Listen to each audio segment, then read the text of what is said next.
Good evening, everybody, and thank you for joining us, and welcome to Game Night in the Region, built by Von Tobel on the Region Sports Network, streaming worldwide on the internet at facebook.com/Region Sports, RSN YouTube, regionsports.com, and IHSAATV.org. We come to you tonight from LaPorte on the campus of LaPorte High School as Von Tobel presents the Valparaiso Vikings taking on the LaPorte Slicers.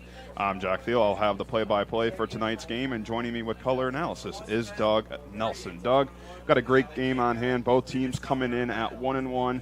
Let's start with the team that won last week's matchup, the Valpo Vikings. Bounced back after that tough loss against Penn, a pretty one-sided victory against the Andrean 59ers. Yeah, it seemed to click between week one and week two. They say that the most improvements made, and especially with a team as veteran as Valpo is. I mean, the line was just instilling their presence all night and pushing Andrean around and making holes for their backfield, which is very deep. And, a lot went their way last week. There's still things they need to clean up as they get into the meat of the DAC schedule, but things were definitely trending in the right direction. And for Valpo, it's going to be behind their big running back in Travis Davis. He is having a huge start to the season, already 281 rushing yards and 3 touchdowns. And he's built like a bull. This guy is hard to stop, and it's going to be a tough test for the front of LaPorte. Yeah, as we talked about a little bit, the first guy doesn't bring him down. Yeah. It's going to be the second and the third, the gang tackling of LaPorte.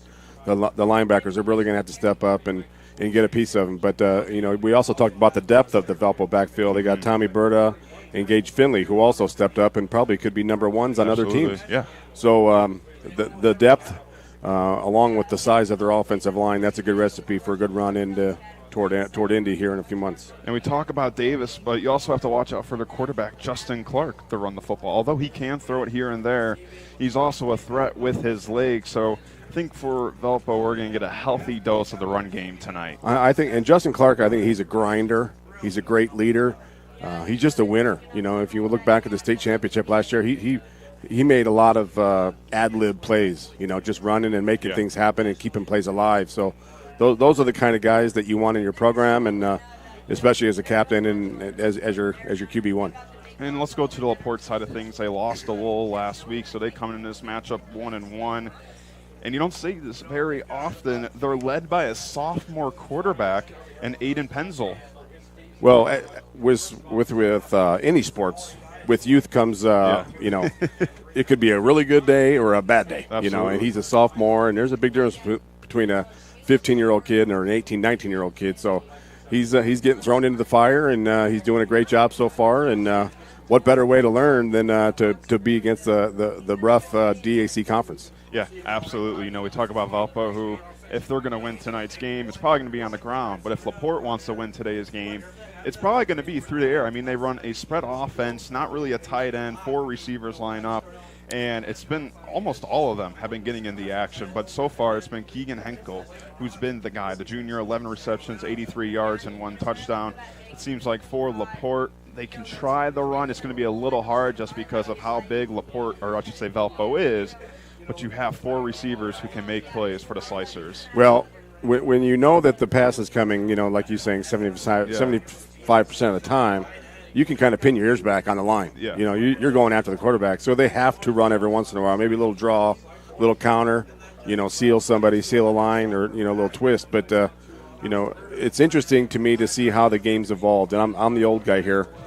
But, I grew up with the power eye and the triple option of, Russ Radke and that kind of thing. And but now it's evolved to more air, basketball on grass kind of thing. And it might work when it's 75 and sunny, but we'll see how that evolves when it's when the weather starts falling a little bit. You get some slush and snow and wind in the air. Yeah, absolutely. The first day of September, and it is one beautiful night for football, as the Friday night forecast is brought to you by our friends at Economy Electric Heating and Cooling. Tonight forecast 74 degrees and sunny. Not a bad way to start off September football. Absolutely. It's a beautiful evening. Probably get a little late view of the moon coming up. Pretty cool sight. Last couple nights has been fun to look at through the old telescope. But it's going to be a nice night and an opening night of Duneland Duneland Conference football is always the buzz is in the air. Absolutely. No more messing around. And, of course, that's the game night forecast brought to you by Economy Electric and Heating Cool, keeping you cool in the summer and cozy in the winter.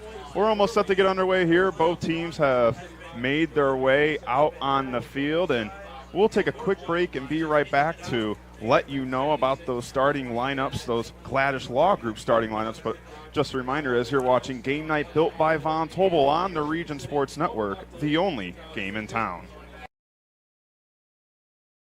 Are you a builder, remodeler, or homeowner? If so, you need quality materials at the right price. Whether you're just getting started or a seasoned pro, Von Tobel's friendly and knowledgeable staff can help. And since we're 100% employee-owned, every time you come in, you're dealing with an owner. We have a great selection for kitchen, bath, flooring, decking, and more. Plus, we offer free design consults to help you with your next project. Scan or visit vontobels.com today to book your free consultation. Von Tobel, building better together. Quintel Incorporated is a family-owned and operated company located in Northwest Indiana that specializes in the reconditioning, repair, and remanufacturing of heat exchangers. Since 1994, Quintel has been handling jobs of all sizes throughout the country. Equipped with the most modern technology and advanced tools, Quintel provides top-notch service. When you trust Quintel for all your needs, you'll get peace of mind and a finished job that exceeds your expectations. For more info about Quintel and the services they provide, visit quintel-inc.com. Welcome back to Game Night, presented by Von Tobel, Jack Field. We got Doug Nelson, we got Zach Miller producing today's action. The LaPorte Slicers just made their way through their banner held up by the cheerleaders. So, Doug, before we get with those starting lineups, on the Valpo side of things, what is their keys to the game? Well, take care of the football, and like you said, the game's won or lost in the trenches, right, between the tackles, and they're going to have a size advantage with that. LaPorte, they defensively better come up with some stunts or something, and again, we kind of saw it last week with Andrean. You kind of roll the dice. Yeah, you're going to bring your backers up and try to stuff some holes. Then they're going to take shots downfield, which they're very capable of doing. So, it's going to be just don't shoot yourself in the foot. I personally would like to see Clark clean it up a little bit. His passing percentage is pretty low right now. I'm sorry. Where are we at? He's only at 42% passing completion-wise. I think he's better than that. Yeah. So those routes will clean up, sharpen up, and the holes will show themselves. So he's only going to get better, and the ground game will continue to do what they're doing. Yeah, I believe for LaPorte, they probably only practice run defense throughout the week. They feel somewhat confident that they do have some secondaries with some size, that if they can stop the run game, that might give them a chance to take this one. So we'll flip over to the LaPorte side. What can they do? What are their keys for a huge win at home? Well, it's going to, a lot of things got to happen. When you're going for an upset, on paper anyway, yeah, a lot of things got to go your way. And number one, you got to control the football. You got to control the clock. Valpo can't score if their offense is on the sidelines. Absolutely. Right? So, which is hard to do with a passing offense. Yep. So, you have to stay in the chains. You can't get third and long all the time where the defense, like we said, can pin their ears back and go after you. So possess the ball, take what they give you, and don't try to do too much. Yeah, absolutely. So the coin toss is concluded, and looks like both teams now getting onto the field. We weren't really given a signal who is receiving this one. From my eye, it may be Valpo. I could be wrong here, but We'll might be kicking. We'll see as both teams. Valpo will receive, and of course, this is a Quintel kickoff. This kickoff and all kickoffs are presented by Quintel Incorporated. Quintel Incorporated, specializing in reconditioning, repair, and remanufacturing of heat exchangers. So Valpo will get the ball first and see how quickly. Again, they're very explosive offense. Can move the ball down the field again without shooting themselves in the foot. Yeah, we talked about the ground and pound game with Davis. We'll see how much they go to that play throughout the game. And we're set to get underway. The kick is up and in the end zone, and a touchback. So now it's time for the starting lineup, sponsored by Gladish Law Group. Gladish Law Group, they're here to help. Action, not words. So we'll go on the offensive side of things. Left tackle, Matt Hoffer. Left guard, Ben Reichard. Center, DeAndre Price. At right guard, Grant Anderson. Your right tackle, Caleb Sharp. At your receivers, you have Julian Stokes, Carter Emmett, Scotty Bradney, the running back Travis Davis, the tight end Keegan Begley, and your starting quarterback for Valpo, Justin Clark. Now we'll move to the LaPorte side of things. On the end, we'll have Lucas Del Rio and Drew Ross, the defensive tackle, Sam Pressler and Malachi Washington. The linebackers will be Javel Broom, Kyle Friel, RJ Carnes. Your secondaries will be Drew Flores, Kelly Hay, and then your safeties Kai Jones and Jack Borelli. And Doug right there on the first play, a rush. Yeah, I think we're going to see more of that. There's like you said, if as long as they don't do something to instill pain in themselves, they're going to be okay. They have Division I talent on the line. Yeah. They have seniors, they have juniors, they have guys that are just straight depth. And, if they just instill their will all night long, they could probably run that 30 times tonight. That was Davis on the carry. You got a couple of yards on it. A good start for LaPorte on defense. 3 wide. And another handoff to Davis right up the middle. Broke a couple of tackles, but gets tripped up about a yard or 2 short. So 2 plays, 2 runs. Yep. I think we can maybe assume a run here on 3rd and short. Well, just when you think you got it figured out, something will happen. But and they have the weapons to do that. And what the offensive coordinator is looking at right now is their safeties are getting sucked up more and more. They're just going to bait them up. Come on up. Then they're going to send Scotty Bradney over the top here soon. So you mentioned that how they can run that play action. So we'll see if it's happening here. Hand off to Davis Oh. in the swarm by the Slicers. well, they give them a good spot. That's a good spot. We'll see where it is, and they're going to give it a first down. A favorable spot for the Vikings. Maybe that ball just crossed the plane in that first down line, but it's going to be a first down for the Vikings. 3 runs already for Valpo, and they've kind of been running that same formation throughout. It's a little zone read. Going. Yeah, a little zone read. So here we go. There's the takes play it back. action. Clark, he's going to look deep. It's thrown and incomplete. A good job right there on defense for LaPorte. Kelly Hay on a deflection. Well, that's what I'm talking about. I think that the quarterback there can throw the ball. He held the ball too long. It was almost like I know he's got keys and he looked the safety off, but he was open. If he just throws it, let him go run underneath it, he was gone. So that's the timing I'm looking for to get cleaned up tonight. A good play by the junior. He already had 1 pass deflection coming into today's game. 2nd and 10 now for the Vikings. Clark hands it off to Davis. Davis to his left, makes a move, but he's swarmed once again by Slicers. Hard to give one person the tackle there. I think they're going to say if you're going to beat us, you're going to beat us with the arm of Clark. Right, and then they're doing a great job of gang tackling. We talked about the first guy wasn't going to bring him down. I'm also interested to see one of these times Clark's going to pull that back and keep it over here and see how the defense is flowing to the football in that direction. We'll see if Clark keeps one here in a minute. We did mention he can hurt you with his legs. We haven't seen it yet today, but a huge 3rd down. LaPorte a chance to get off the field. So Clark, he's going to keep it, drops back, trying to find someone. Another deep throw. It's caught. What a huge catch right there for the Vikings. Looks like to be number 24 on the grab, and that's going to be a first down for the Vikings. He made a great play to the ball. That was another not a throw. That wasn't very good, but he made a great play coming back to the football. That's hard as a secondary, especially one-on-one like that. You kind of lose the football, and you're keen on your guy, and he made a great play to come back to the football. Yeah, Julian Stokes on the grab. His 4th catch of the year right away. Davis with it up the middle.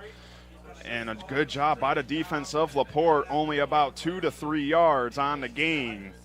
So far, LaPorte's doing a pretty good job of clogging up that middle. I know they say 3 yards in a cloud of dust, but they're giving them.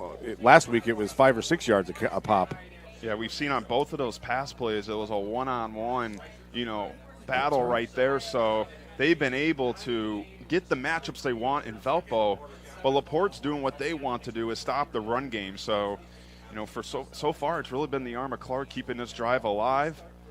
So Clark, man in motion, and hands it off to Davis right up the middle, tackled on the legs. That looked like to be from number 38 on the tackle, RJ Carnes. And LaPorte, their tackling is textbook. You go for the legs, don't go for the chest or stomach area. go and try to trip him up. Yeah, you can't tackle Davis up high. Yeah. Right? You got to go for the legs, and it's got to be more than one guy. We'll see eventually if Valpo bounces one outside. They have yet to do that. They're really kind of – these are like body shots, right, in a boxing match. I mean, you're softening them up a little bit, and then you take shots down the field and then get on the perimeter a little bit. Third down, Valpo on the LaPorte 40. Clark, he's going to keep it himself, goes to the left. It's going to be a first down and more. Down the sideline he goes, still in bounds, a spin move and out of bounds. And a first down for the Vikings. So first it was the arm of Clark, and now it's the leg. Yeah, it was a matter of time before that play was there. I'm sure, again, like I said, the offensive coordinator's upstairs watching that and watching to see how much the corners suck in and the secondary come in. But, again, that's the challenge of trying to stop Valpo. They can get you in more ways than one. Run gets him all the way to the 15-yard line, and now Valpo in red zone territory. Clark hands it off to his running back up the middle, misses a spin move trying to make his way a pile, and it looks like he's going to be down at just the 5-yard line. So 2nd and 1. Looks like actually it's going to be the 6-yard line for the Vikings.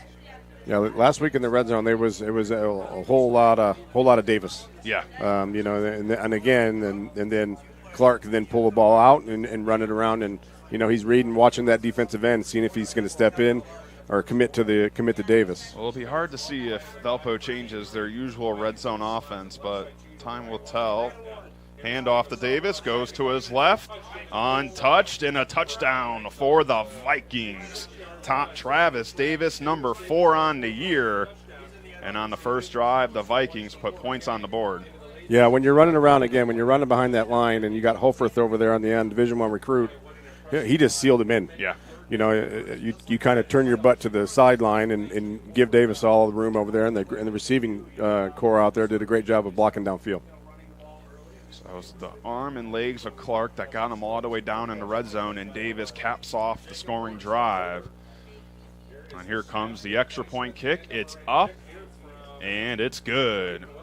So a successful extra point for the Vikings, and they have an early 7-0 lead. We'll be back as you're watching Game Night built by Von Tobel on the Region Sports Network, the only game in town. When life takes you places and you can't get to the store, shop online with Strack and Van Til To Go. Our to-go service is easy to use, and it can save you time and money.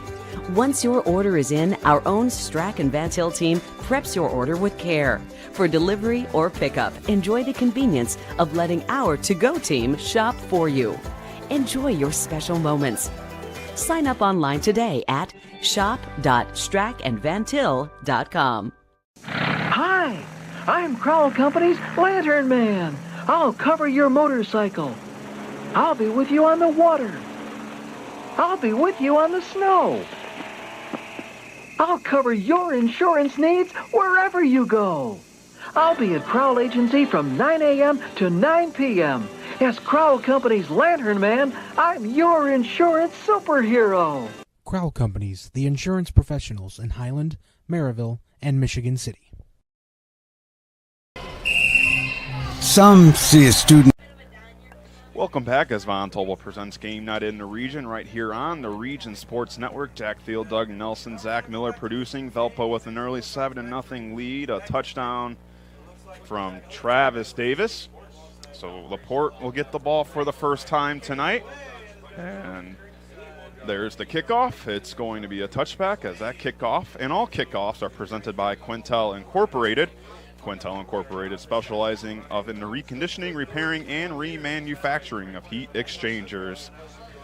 So for LaPorte, it's going to be really the leader of this offense, and Aiden Penzel. He's been the guy, and with that being said, it's time to announce today's starting lineup, sponsored by Gladish Law Group. Gladish Law Group, they're here to help, action not words. For left tackle will be Aiden Easton for LaPorte. Left guard, Matt Swider. Your center will be Drew Oss. Right guard, Broden McKeon. Right tackle will be Deegan Mason. Your receivers will be Drew Flores, Keegan Henkel, Van Warner, and Ollie Kring. As here's the first snap. Penzel, he hands it off, and nowhere to go on that one. Swarmed by Vikings, maybe 1 yard on that, as that was John Lane on the carry, the running back. And now for Valpo on the defensive side of things, on the end, it's going to be Tanner Young, Dylan McGuire. At the tackle, it's going to be Ruben Wall and Parker Gleason.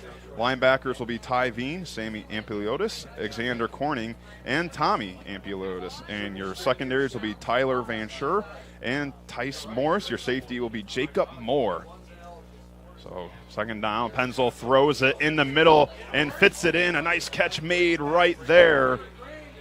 Was able to hit that hole, and a good start for LaPorte. That's going to result in a first down. That was a nice throw by Penzel, a little slant route, and that's just a timing play. You get the defense on the outside, your outside hip there, and cut to the middle, and when they cleared out with 4 receivers on one side, that's what they give you. And that's what you're going to need from Penzel if you want to win this game. So an early first down for LaPorte. 2-2. Penzel steps back. Another throw just off the hands. And a tough play right there.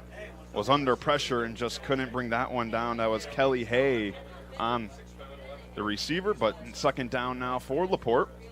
That was one of those, another slant on the other one, a little deeper like post pattern, but he missed him high. And if I'm the receiver, I go back and say, hey, let's not miss high because you're hanging me out. You had 4 guys, 4 Vikings there ready to tee off. You don't want to miss high across the middle. Second down now. Got 3 on the left, 1 on the right of Penzel. He's going to keep it himself, and that one will be caught right in the middle of that defense. He was swarmed after he caught it. It looks like maybe number 14 on the catch, Ollie Kring. So yeah, he's there. I think one of their leading receivers. He is. But again, those are the plays that LaPorte's going to have those 3 or 4 yard plays all night. The front 4 of Valpo is also doing a good job getting their hands up. We'll see how many deflections of passes they get tonight. Yeah, kind of running the RPO style there. Yeah. So Penzel looking to go, rolls to his right, throws it on the run, and it's going to be low and incomplete. Well, you got a 4th down. I mean, if you're LaPorte, do you go for it? I mean, you're close, or are you going to be playing safe for a little bit? Set the tone, but it looks like, the punt team will come out here for the Slicers. So Penzel was able to get that first down early with his arm, but the Valpo defense responded nicely. From what we've seen so far in the last couple of games for Valpo, their defense flies around. Yeah. They have very athletic guys with size up front. So they gamble a little bit. There's not going to be too many guys that are able to run away from them. There's the punt. It's high, and nice punt. It's going to be caught around the 30-yard line, and he's going to be pushed out of bounds. So Tyler Verschure was the person on there for the Vikings, and it's going to be Valpo Valpo football now. Basketball, huh? Okay. But now it's 7-0, and you think that we're going to see the same from Valpo on this drive. We saw, like we said, the runs, but that play action pass, they snuck it in there, and it worked to their advantage. I mean, they got those one-on-one matchups they wanted. Well, I think you're going to go to the 3-headed monster of the Valpo backfield too, where you got Berta and Davis and Finley, and you're just going to lean on that defensive line all night. Yep, Clark hands it off. Is that Bradney? Yep, that one's to the left. Oh, he puts on the Jets, and it's going to get tackled towards the 50. The ball comes out. It rolls out of bounds. Yeah, Scotty Bradney, little jet sweep, right, around the left side. Had a hole. The Slicer defense did a good job of batting the ball, the old peanut punch, right? I mean, so that's the kind of play they need that ball to bounce in their hands tonight to have a chance. Yeah, the junior receiver was able to get all the way to the 50. Was able to find some holes, and he put on the Jets right there. So that's what we're talking about. They've been going up the middle with Davis. We're going to see if they're going to go to the outside with Bradney or the other guys. Yep, and there's a handoff right there. Clark keeps it actually, rolls to his left. Down the sideline he goes and is brought down at the 15-yard line. Actually, they're going to give it to the 14-yard line there. When the LaPorte defense is keying on Davis so much. Yeah. Just continue to play action to him. The defense is really selling out on Davis, and then with all the other weapons that Valpo has, they're going to be able to move the ball down the field. And just like that, the Vikings are back in the red zone. So Clark really been doing it all so far for the Vikings. He's going to hand this one off up the middle, pushing his way. Looks like Davis was brought down around the 4-yard line there. Well, they go hurry up a little bit in the red zone too. They're going to do that. Don't give LaPorte a chance to sub. Yeah, absolutely. With the strength of Davis, they're going to hand it off right up to him. Up the middle, bulldozes his way, crosses the pylon, and it's a touchdown for the Vikings. Number 2 on the day for Travis Davis. And 13-0. That the first LaPorte slicer learned the hard way. You can't tackle Davis up high. That's what happened. So again, when you have the size and the girth of Valpo, that why not do that all night? Absolutely, especially in the red zone. So 2 drives, 2 touchdowns. It's been very simple for the Vikings. So here's the extra point. It is up, and it is good. So the Vikings jump to an early 14-0 lead. As we'll be back as you're watching Game Night Built by Von Tobel on the Region Sports Network, the only game in town. Some see a student athlete working on a shot. We see a powerful lesson in persistence. Some see a student preparing for success on an exam. We see a student athlete preparing for success in life. Proud to keep education in front of athletics since 1903.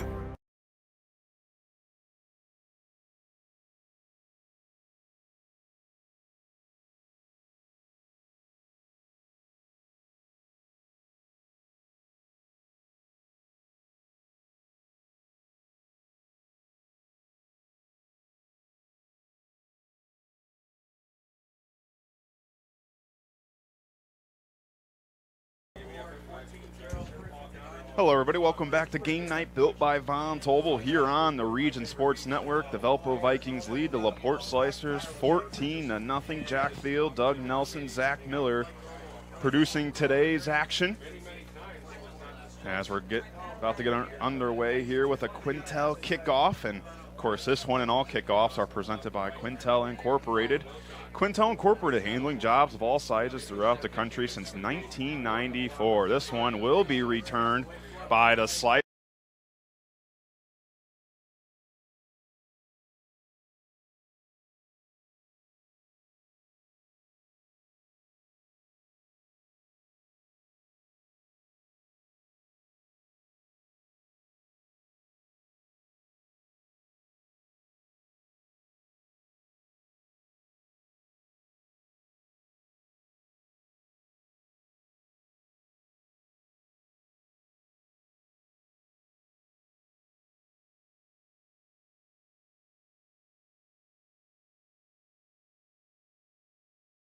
Is so quick, and their front four can put so much pressure on the quarterback almost without blitzing, right? Yep. I mean, you don't even you can just leave the linebackers in the middle. They're going to bring them from time to time, but look up, they don't have any safeties. Their safety is like 7 yards off the football. Look, they're just challenging him, saying beat us long. So as you called, Doug, that was a holding call. So now back to their own 10-yard line, handoff up the middle, nowhere to go, swarmed by Vikings, and John Lane really nowhere to go. For the Vikings, their depth, but also their size gives them that ability to play that type of defense. Yeah, and they're going to put pressure on the quarterback if he drops back. That's why you got to move the pocket. That's why we saw Penzel kind of roll out to the right a little bit, or he's got to get the ball, get rid of the ball real quick with those slant plays. So, it's going to be interesting. Like I said, at some point they're going to have to challenge the Valpo secondary and take a shot down the field. He's going to throw it deep and way over the head of his intended receiver. And that ball will roll to the Slicer logo, but a third down. Well, again, they took a shot, but again, he's rushed. Yeah. Right? He never got a chance to set his feet. Penzel he's got to set his feet and step into the throw, and he's got to be able to do that with trusting his offensive line. There's a clock ticking off in your head, right? Yeah, I got 3 seconds. I got 4 seconds to get rid of it. So he's got to trust his line a little bit and stand there and be willing to take a hit. Yeah, Penzel, 3 receivers to his right, 1 to his left. LaPorte at their 10-yard line and a handoff right there to Lane and a flag down. He only got 3-4 yards on the carry, but we'll see what the flag is here. That's an area of holding again. And if that's the case, we'll see if Valpo accepts it, because that would be 4th down. But if they decline it, they can even pin LaPorte deeper into their own end zone. Oh, they're going for 4th down. Taking the penalty. Okay, so they will take the penalty. And like I said, you could have played it to the point where you put them more deeper in their own end zone, but for Valpo, they just want the ball back. Yeah, you're up 2 touchdowns in the first quarter, right? I mean, don't give them another chance with the ball. And we'll see how close they even get this, kick off. We'll see if he even crosses the 50-yard line. He's going to have good field possession again. So here's the punt. It's a low snap, and that one gets to about the 40-yard line and fumbled it, but I believe he was able to jump back on that just and quickly enough. But that's what I'm talking about. Don't shoot yourself in the foot. High school sports in general, the team that makes the fewest mistakes usually wins. Yeah. Right? Just don't hurt yourself, and everything's going to be okay. Yeah, but a good job by being aware. I got to jump on that ball quick. Oh, sure, after I touch it. You do not want to lose that one. So. It was kind of rolling over end, right? It wasn't a spiral. You don't get too many punch spirals in high school football. So for the Vikings, 2 drives, 2 touchdowns, and they already started in LaPorte's own side of the field. So right there, Clark will keep it, drops back, a deep throw, and it's going to be over the head of the intended receiver.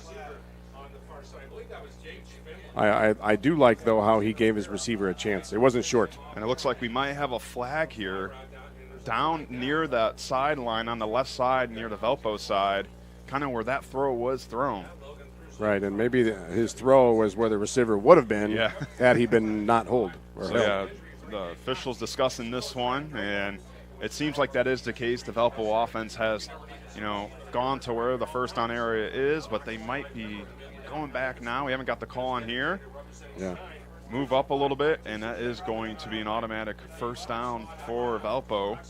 And that's kind of what you don't want if you're a LaPorte, just because obviously there was a hold, but still nicely defended. The ball was thrown over the receiver's head. But they're gifted with a first down. Well, that's the difference between if it was a pass interference call, maybe that would have been uncatchable, right? I mean, that's that.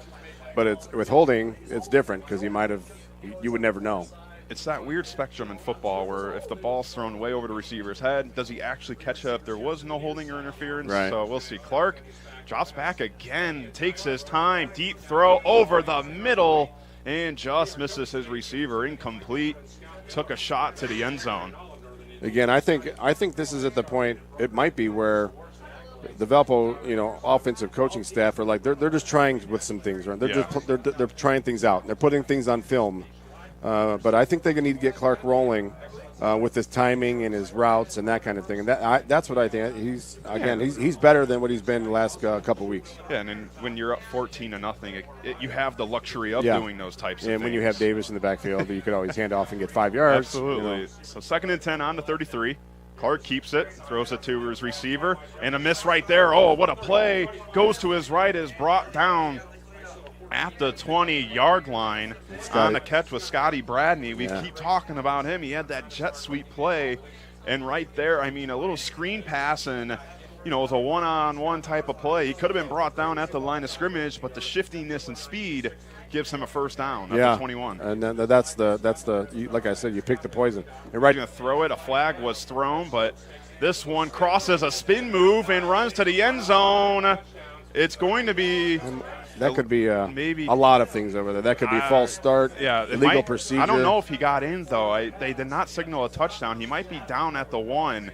It was a close play on that left side of the pylon, but like you said, a flag really early in the play. It seems like the Vikings might know this one's on them. They are walking back to where the ball was. It's illegal motion. There's too many guys running around the backfield at the same time. Yeah. It's not the Canadian Football League, right? You got to have one guy going. And then once you're set, you can only have one. And that's what Valpo's been doing kind of throughout the night is a lot of motion. Mm-hmm. No one is just standing still and waiting for a guy like Berta or Davis to get the ball or just for Clark to drop back and throw. Everyone's moving. Everybody's creating confusion on the defense. So sometimes you might run into that type of play when you've got your offense, doing all these motions and running around. So a lot of pre-snap motion, you want to see if it kind of tells you if the defense is in a man or a zone. But otherwise, they're very, like we talked about, they're very athletic. They're very active. They can make a lot of things happen. So 1st and 15, handoff. Actually, no, Clark will keep it, goes to his right, gets a couple of yards, and is brought down at the 11-yard line. So they haven't ran it with Berta yet, but Clark is able to keep it and use his legs for almost a first down, about a yard short. So it's 2nd and short. Your playbook's wide open. Yeah. You can hand off to Berta, see if you can bust one. Clark can keep it again, a little quick, maybe a receiver screen, bubble screen over there to Bradney. Yeah, although Berta is not, the main guy, he still has 12 carries for 49 yards and a touchdown this season. So Clark will go to his left. He's going to throw it to the corner of the end zone. That's a really long throw. Yeah.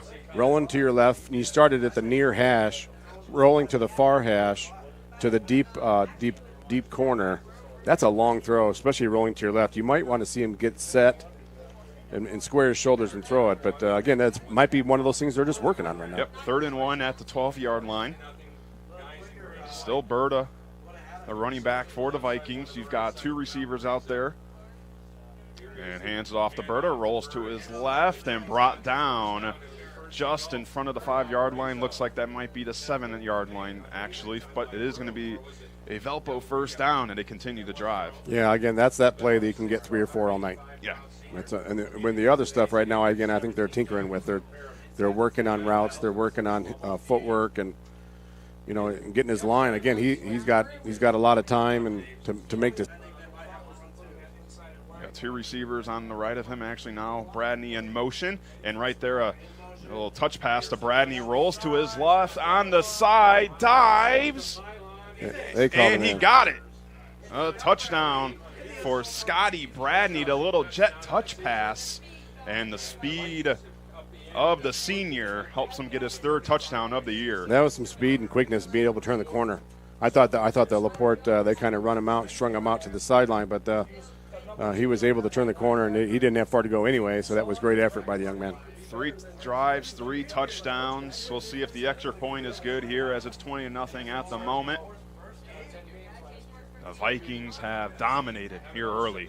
Kick is up, and the kick is good. So the Valpo Vikings.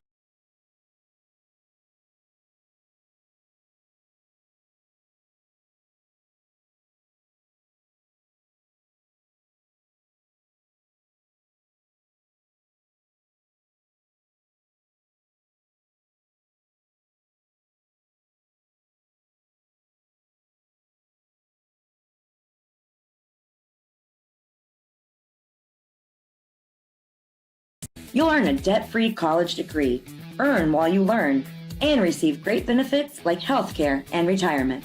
So what are you waiting for? Visit carpenters.com to learn more. Visit carpenters.com and start building your future today. Thinking about what to do after high school? Consider a career with Boilermakers Local 374.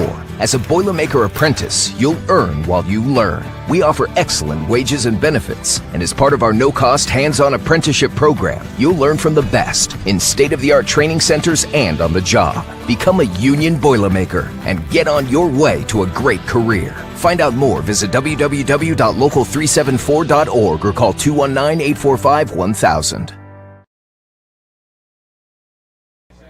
Welcome to Game Night in the Region, built by Von Tobel, and the kickoff set underway here. The Slicers will take this one and rises throughout the country since 1994, so about 26 seconds left on the clock here in the first quarter. The Vikings 21-0.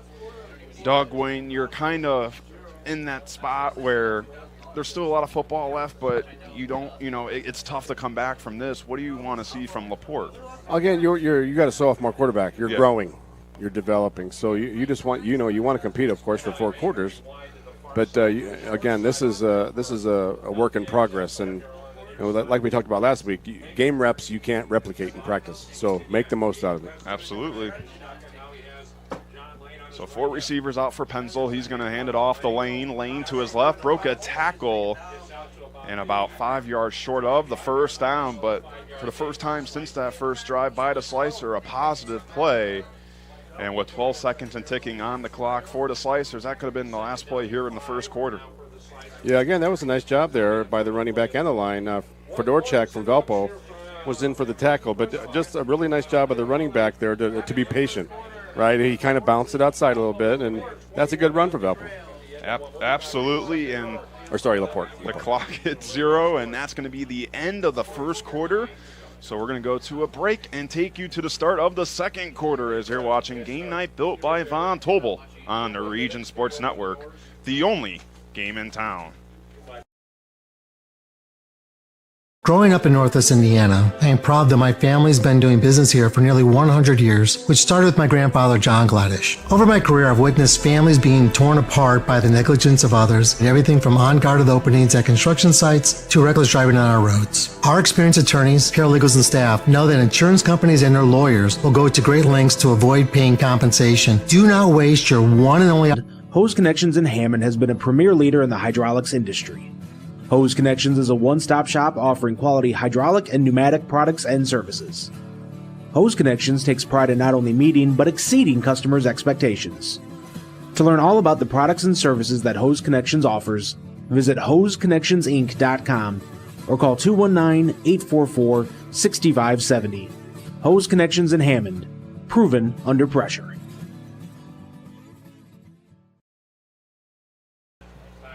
Penzel's going to drop back a deep pass down the sideline and over the receiver's head. That was Keegan Henkel on the play as you're watching Game Night built by Von Tobel here on the Region Sports Network. I'm Jack Field. We got Doug Nelson, Zach Miller producing today's game. It's been all Velco so far, 21-0, 2 touchdowns by Davis and Bradney as well. So now it's going to be 3rd and 4 at around the 25-yard line for the Slicers. Only 1 first down so far. It was the first, couple of plays of the game, and since then, LaPorte hasn't really been able to find that groove. Yeah, again, but that just speaks to the skill and ability of Valpo. What they call the flag. I don't know what the officials called there, but yeah, it looks like it's going to push LaPorte back. There's your procedure play, but anyway, I'm telling you, I'm impressed with the speed of Valpo. So far, and I saw them last week, and they've really played a lot better right now than they did last week. I think for Valpo it's also tough because you start your season playing Penn. Well, yeah. Who is one of the better teams in the area, so even though you have that 1 loss in the column, it still doesn't speak to how good this team is. You can't knock them off for that loss. Well, yeah, and you don't ever get too excited about a loss in August. You really don't.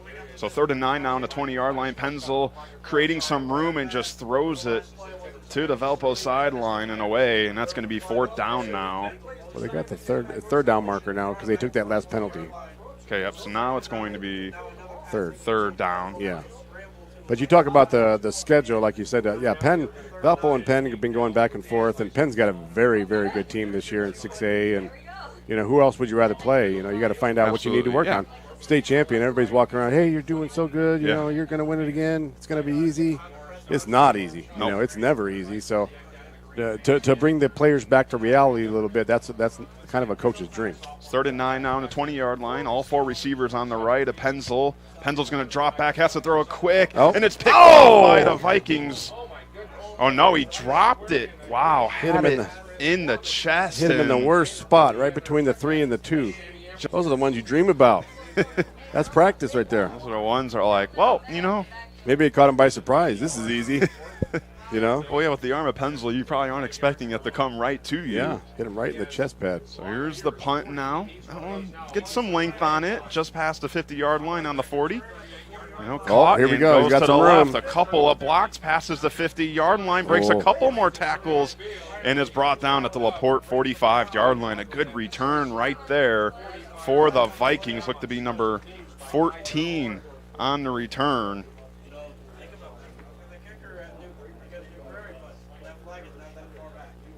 So now for Valpo, you've had 3 drives, 3 touchdowns. For what are you expecting kind of in this drive? We didn't see Davis at all, and the 3rd drive was more Berta. Yeah, I'm kind of looking in the backfield right now to see who's back there. But it looks like we got a holding call as well on the Vikings Okay. during that return. So that will push them back. Looks like they'll start on their own side of the field. It looks like Davis is back in. So, again, like we've been talking about Valpo, the 3-headed monster of Davis, Berta, and Finley. Meanwhile, you got the defense. Eventually, they're going to wear down. Yeah. You just keep taking those, like I said, those body shots, and then eventually, like, you take shots downfield and work on the timing of Clark. But there's some discussion between the officials and the LaPorte sideline. Yeah, that one's going to push them back pretty far from where they would have been. That's real far back. I'm not sure. Holding way back here. Yeah, holding might have been way back there. That's kind of where he caught it. It's a little further ahead than that, but I mean that's where they're going to line it up at about the 25-yard line. For Valpo, they haven't had to line up this far since the opening kickoff. Sure. But again, this is the kind of thing that the Valpo coaching staff will have a field day with. They want things crisp and clean. These penalties, that's an attention getter, right? I mean, you just cost us 30, 40 yards. And handoff to Davis up the middle. Was able to break a tackle or two, but brought down at about the 30-yard line. That's right, 11 minutes and 20 seconds here in the second quarter. Valpo 21-0. So, if he's going to average 4 or 5 yards a pop, like we said, you could do that anytime you wanted.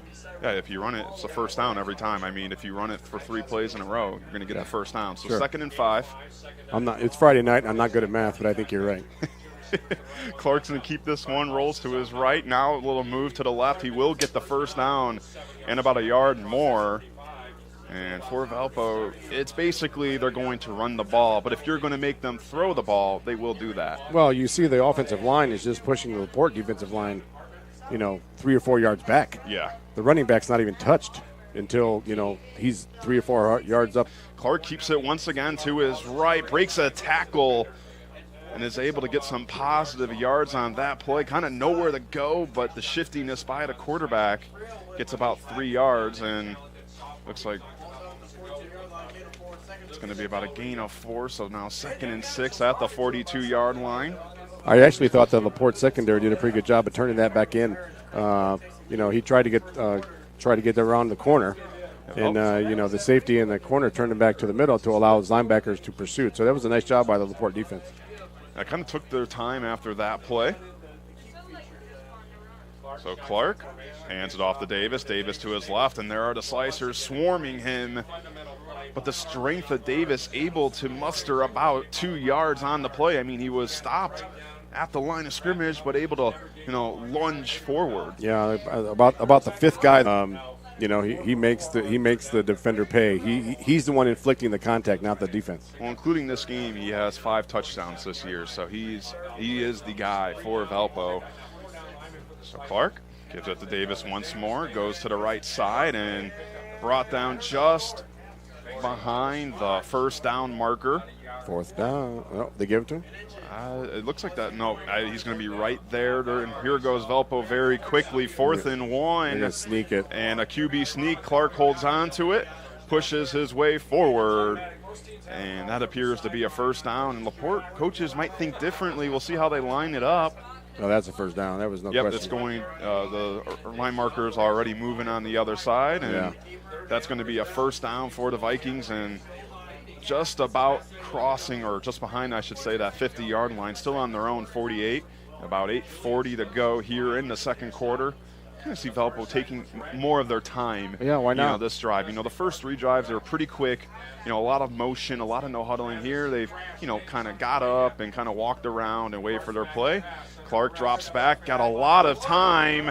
Now makes his way up the field and slides down across the 50-yard line, about to the 44-yard line. Had a lot of time in the pocket, couldn't find a receiver to throw to, and just keeps it himself. Yeah, that was great coverage by the LaPorte secondary. A lot of one-on-one there. But again, a great read by a senior. He didn't try to force something. Yeah. He could have easily tried to force and get maybe a pick, which at this point, when you're up by 3 touchdowns, that's what you don't want. He did a good job and slide safe and live to see another day. Yeah, this is kind of what I'm talking about. They kind of are taking more time. They're looking back at their coaches. When they went out there the previous drives, it seemed like they knew kind of the game plan, what the script was going to be. Hand off to Davis. Davis up the middle, and looks like he is on that first down marker. Some teams do like 15 and 20. Yeah, These are our 15 or 20 first 20 plays. And those first 3 drives were pretty quick. They didn't have to spend many plays on those drives. So, maybe we're at that point where they're kind of done with their script, and obviously up 21-0, you're in that mode where we'll run our usual game plan, but take some time off the clock while we're at it. And you're going off the reads now, what the defense is going to do. Now you've seen a few series of how LaPorte's going to cover things. Receiver in motion. Clark will keep that one, goes to his left behind his blockers, now cuts up the middle, and goes to the right and brought down. There's like a hold here. There's a flag on the play. It would be a first down run if the flag isn't on Valpo. We'll see here. A good call, Doug. You said kind of a hold where the run was at before Clark cut towards the middle. And that is going to be a hold on the offense. Yeah. Clark was able to make a sharp cut towards the middle of the field, but possibly the only reason why was because of that hold. Because of the hold, right. But, again, I think LaPorte's competing defensively, right? I mean, they're challenging guys, and a lot of times you see that Clark's not able to go to his first option. Yeah. Right? That play before where he had to go, he checked all of his different his routes, and nothing was there. Yeah, I think LaPorte's doing a good job defensively. I'd say for Valpo, they've, even though they're up 21-0 and dominated so far, they've had to work for those touchdowns. Oh, sure. It hasn't been 1-2 plays or 50, 60-yard touchdowns. Right. They've been red zone touchdowns. They've been about 10, 5, 3-yard touchdowns. So and they're doing a good job of being methodical and moving the ball down the field, but the big shot's hasn't happened yet. You're it's right. just hard when you get to that goal line and you have to stop somebody like David. Enough for a first down. A little short. A little short, actually. Looked to be enough, but that one not be a first down, so it's going to be second down. But again, that's another one. That's a long throw from that far side hash to this sideline. That was a really great job by Clark and a good route, little comeback route. Yeah. And, he secured the football and got down. So 2nd and 1 on the LaPorte 32. We've seen Clark throw the ball a little bit more here tonight than usual. Mm-hmm. Still has Davis next to him. Clark keeps it. A long throw to the Valpo side and caught. Bradney, it looks like, to be on the catch and gains a couple of extra yards there, and it's going to be first down and more for the Vikings in the red zone once again. There we go in the red zone. Again, the clock's your friend. They're taking more time out of the huddle, like you're saying. Again, as long as they don't shoot themselves in the foot, they're going to be very tough to beat. And what's hard for LaPorte to work, and you don't want to do that, so that gives the receivers all the space outside, and that's where Clark has really excelled. Right. So Clark hands it off to Davis. Davis up the middle, breaks a tackle, and moves forward near the first down marker. Looks to be just short, but a second and very short inside the 5. That's what we talk about. You pick your poison, right? You're going to stop Davis. You're going to stop Clark. You got Bradney on the outside. You're running jet sweeps. You got Finley running. They have so many weapons. It's got to be so. As an offense coordinator, this is fun. You know? Well, we'll see what they do here. We've seen a run here most of the time. Hands it off to Davis. Davis makes his way towards the end zone and scores for a touchdown. Number 3 on the day for the senior. And now the Vikings lead 27-0. Again, if you're LaPorte, you don't want to get too discouraged. You want to keep fighting. This is the Duneland Conference game. You could say, I would be willing to say, and I said it last year, which I was wrong, but I think that the DAC champ will not be undefeated. Mm-hmm. There's so many good teams at the top, so keep fighting and keep competing. So here's the extra point, and it's good. 28-0 now. And while we have the moment, we're going to do our scoreboard update brought to you by Strack Van Til. It's your favorite Indiana-made grocery store where you can shop online for delivery or curbside pickup at strackvantil.com. So a lot of good games on hand as we go through our scoreboard. And you can also view this on our Facebook page as well, as we're here 28-0. The Vikings lead here in the second quarter. As we keep getting these, Michigan City up on Chesterton 14-0 in the second quarter. Michigan City had a nice win against Lafayette Jefferson last week. Chesterton 0-2 on the year so far. Calumet Warriors lead East Chicago Central 6-0 in the second quarter. A battle of 0-2 teams, see who gets their first win of the season. The Boone Grove Wolves lead the Gary West Cougars 21-6 in the second quarter. Boone Grove trying to improve on the season, already up 15 in the early going. Hammond Central Wolves lead the Griffith Panthers 13-0. Hammond Central was in our top 10 RSN rankings and on their way to a 3-0 start, but still a lot of game time left for Griffith. Elkhart leads Hammond Morton 28-20 in the third quarter, so a close matchup there between the Governors and the Lions as we're about to get underway here, and we'll keep updating you with those scores throughout the game. But you can also follow all of tonight's region football scores live on the Strack Mantil Hometown Scoreboard, streaming on Facebook.com/RegionSports and RegionSports.com. Strack Mantil, once again, it's your favorite Indiana-made grocery store. Yeah, you talk about Michigan City. I think that's one of the teams that are in the top of the Duneland between Valpo, Chesterton, Maryville, and Michigan City. It's very top-heavy this year, and it's going to be a fun one down to the stretch. There's the kickoff, return by the Slicers, but a hard tackle made at about the 22-yard line, as all sizes throughout the country since 1994. Once again, a big thank you to everybody tuning into today's action as one of our game nights built by Von Tobel. We have Munster at Hobart, of course, and Maryville at Crown Point.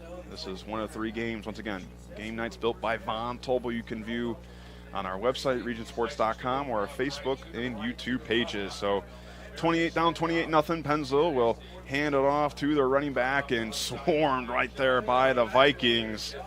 I don't know if he even crossed the line of scrimmage on that play. It'll be second down. No, he lost 2 there. But this is an important drive. This was very similar to last week where Andrain had the ball. And they, because we're getting, and LaPorte gets the ball coming out after halftime. So they could really make this a football game if they can compete here and move the ball down the field. So second down now. Penzel keeps it and will throw it. A sharp dart right there. And it's going to be caught on the play. Looks like that was Ali Kring on the grab. Third down now, and more manageable than usual. One of those plays where it's second and 11, and you're able to get a couple of yards out of the 7-yard pass. So now 3rd and 4 on their own 29-yard line. Yeah, that's why they got to stay in the chains, and this 3rd and 4 yards are manageable, right? Yep. 3 receivers on the right, 1 on the left of Penzel. Got a running back on the right as well in Lane. Penzel will keep it himself, pass up the middle, and it's caught. A nice grab right there. Ali Kring on the grab, back-to-back catches for the senior. Came into today's game with 121 receiving yards, and LaPorte with their first down since the first quarter. Yeah, again, I like the routes. They're sharp, and that's a good catch, and he's throwing a bullet in there. You said that earlier. He's got a good arm. But they have to get rid of it because the Valpo front 4 is going to put pressure on the quarterback if you hold it too long. Some momentum for LaPorte. About 3:46 left to here in the second quarter. 4 receivers out there for the Slicers. Penzel hands it off, and nowhere to go right there for John Lane. So the scene. Quick score, I have Crown Point up 12-0 on Maryville. That's a battle over there in Lake County. Absolutely. Crown Point, both of their wins have been in dominating fashion. Their first game against Lowell, they didn't give up a first down until the third quarter. And a game against Chicago Taft last week, they held their opponent to negative 15 rushing yards. That's tough to do. So second and 11 now at the 36-yard line. Penzel with 3 on his right, 1 on his left. Hands it off the Lane. Lane will be brought down at the 40-yard line. So another third and manageable for the Slicers. Again, very big play here. Third and, like you said, mid-range. You might be 4-down territory. You got nothing to lose at this point. But we'll see. You don't want to give Valpo the ball back this quarter. That would be my goal if you're LaPorte. You got Andreans up on Kankakee Valley 10-0 in the second quarter. So 3rd and 7 now with 2:25 to go. A big play for the Slicers. Receiver in motion. Goes to the right side now. Penzel with the ball looking for a receiver. That's thrown. It's caught. Actually, no, incomplete. Incomplete pass right there, and that's going to be 4th and 7 now. And here comes the punt team for the Slicers. Good coverage there by the Valpo perimeter. Yeah, and now this gives an opportunity for the Vikings to get the ball back and add another touchdown before the half is over. Yeah, again, this guy's been doing a pretty good job of punting the ball. One of the better high school punters I've seen in a while. He's got a nice little – he gets the ball to turn over, right? It's not always a wobbler. Yeah, both the returners lining up about the 25-yard line. Here's the punt, and another good one right there. They're going to let it bounce, and that one's going to bounce out about the 25-yard line. And for LaPorte, their defense will head out onto the field, and for the Vikings, their offense will come out to the field. Do you have any more scores for us there? I'm looking. By any chance? But I finally have signal in this hot box of a press box, but the Valpo, that's us. Calumet's up 20-0 over And once again, if you want to look at all the scores going on in today's action, be sure to follow our Strack Van Til Hometown Scoreboard on our Facebook page on facebook.com/Region Sports, and our website off in about 3 yards on the carry right there. And we talked about this also. First couple of plays is going to dictate how this drive is going to go. If you bust one, great. If not, maybe you just play it safe and get to halftime. You've got a nice, comfortable lead. But, maybe, run a second. This play here will dictate what they decide to do with this drive. Yeah, it seems like this could be Berta's drive out on the field. We saw it in the first quarter happen. Clark, a little fumble on the snap. He's waiting, has some time, rolls to his left, and he's got nowhere to go. Breaks a tackle, but is brought down by the Slicers. A great play made to really hold him in check. That looks to be number 56, Drew Oss. It's a timeout Valpo, but interesting to see that. We saw him run the first play, took some time off, and then, kind of the loss play right there. I mean, kind of a no play right there, and Valpo still calls timeout. Maybe one shot right here, a play action or something to get LaPorte off guard. But also, if you think on LaPorte's side, a huge opportunity for them if they can hold them in check here, and they get the ball to start the second half. So if you can score here, get the ball. I mean, obviously that's a lot of ifs, but still you could potentially swing it to a 28-14 game. Sure, and football's a game of momentum, right? I mean, you gotta get a stop here, but again, Clark, if you're Valpo, you really don't want to see Clark take that kind of shot. I mean, yeah, absolutely. They were teeing off on him. And of course, stay tuned for our Hose Connections halftime show here. So we'll go over some of the action that's taking place here in LaPorte, Indiana, but also some of the scores going on in the region. But a big thank you to everybody tuning in. Of course, I'm Jack Field. Got Doug Nelson next to me, Zach Miller producing today's game. It's 3rd and 7 at their own 27-yard line. We'll see what the Vikings do here. Clark's going to take it back. He's going to throw this one. Takes his time, throws it over the field, and it's caught. It's a first down and more. And on the move, goes outside on the 30-yard line. Go through his options. He went through 2 or 3 guys there, and Bradney got open there and across the middle. But he was a no man. Great job there by Clark, though, to stay patient. They say, he was on his own island out there. I mean, there was no one near him, and the yards after catch was very helpful as well. So now on the LaPorte 30-yard line with just a minute to go. So Clark goes to his right. He's going to throw it deep in the end zone, and where's the ball? It's incomplete. Oh, he said he's out of bounds. It was a close call. There were about 2 Vikings receivers and 3 Slicers over there, but I don't know if he caught it or he didn't. It looked like the incompletion signal. Nevertheless, it'll be 2nd and 10 on the LaPorte 31. Why did it look like the official was right in the way? There was 6 guys there. It was a tough play because he threw it way in the back end of that end zone. Yeah. Clark really took his time. He was scrambling and just was able to find an area to step up and make the throw, but a little too much on it. Yeah, that back judge was. Breaks a tackle, moves to his left. He's going around and dives just for the first down, but did not get it. It looks like we have another timeout here by the Vikings with 44 seconds to go, so it's going to be a very 3rd and short for Valpo. Bradney.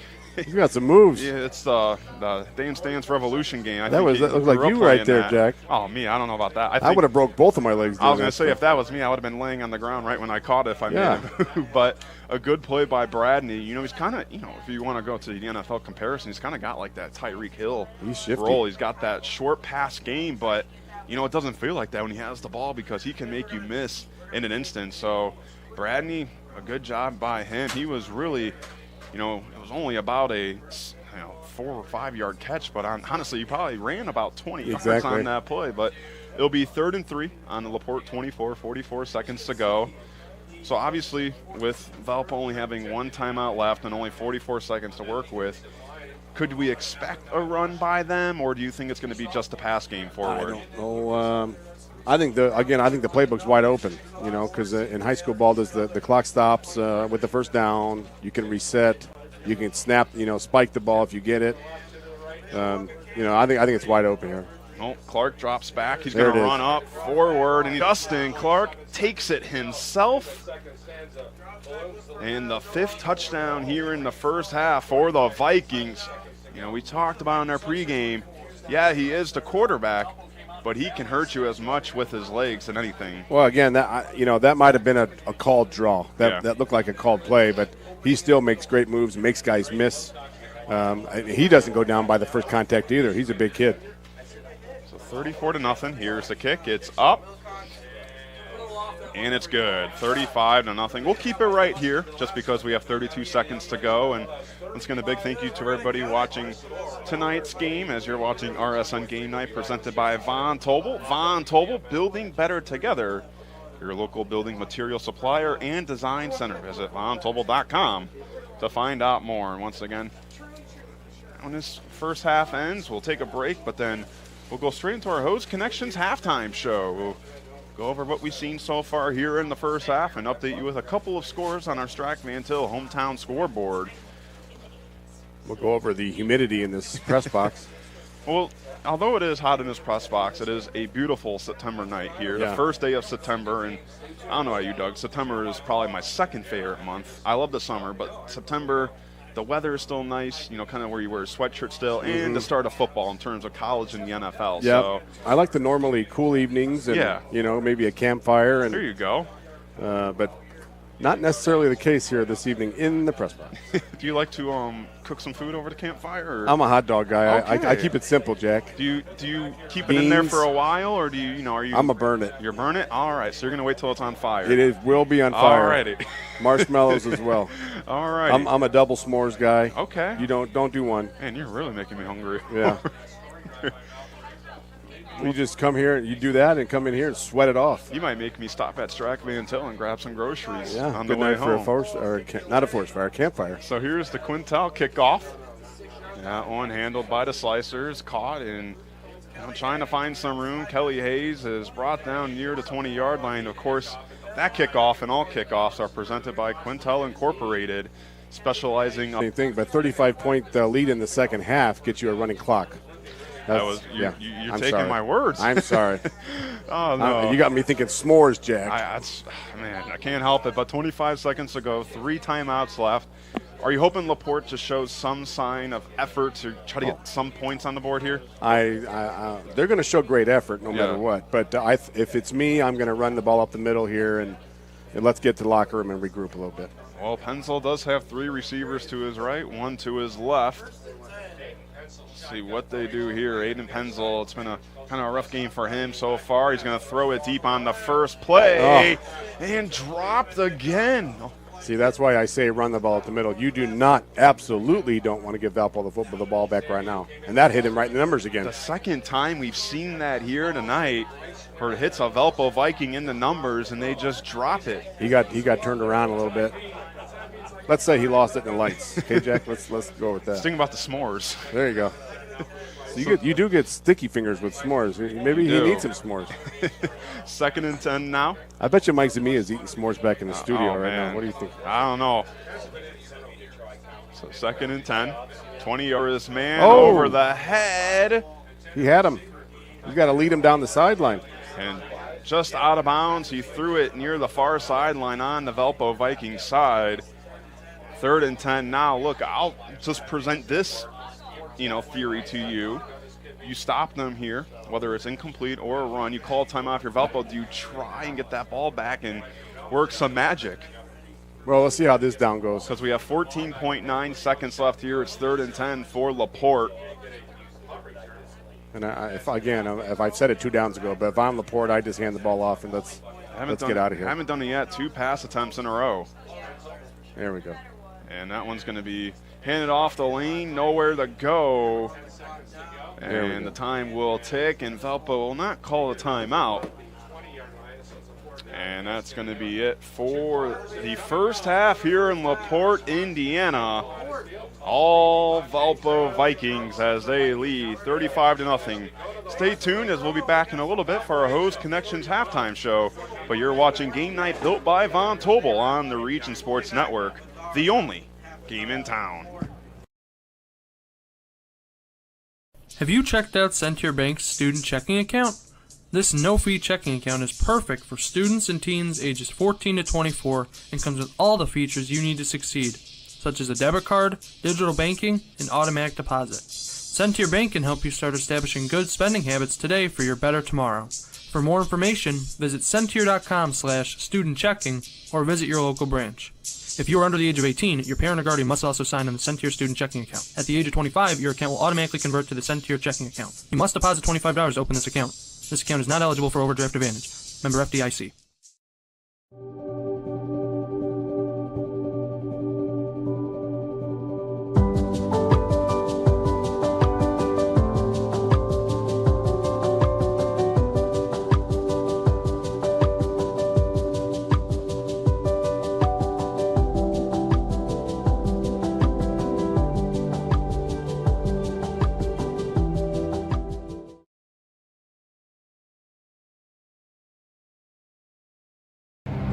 Some see a student athlete working hard in the weight room. We see a future leader learning there are no shortcuts to success. Some see a start to a swim meet. We see the starting blocks for life. Proud to keep education in front of athletics since 1903.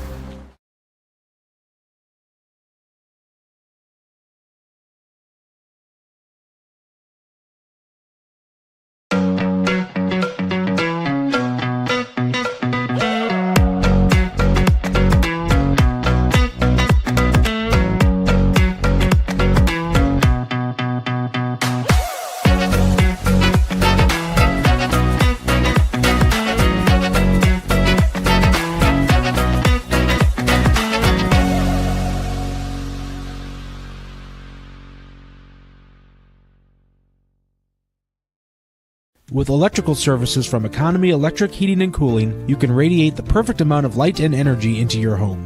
From rewiring and code upgrades to ceiling fans, lighting, security, and more, Economy Electric Heating and Cooling's trained electricians will make sure you can enjoy your home on full power all the time. For a free estimate on electrical work, call Economy Electric Heating and Cooling at 219-923-4441, and you can visit them on the web at 4ajobdoneright.com. That's the number 4ajobdoneright.com.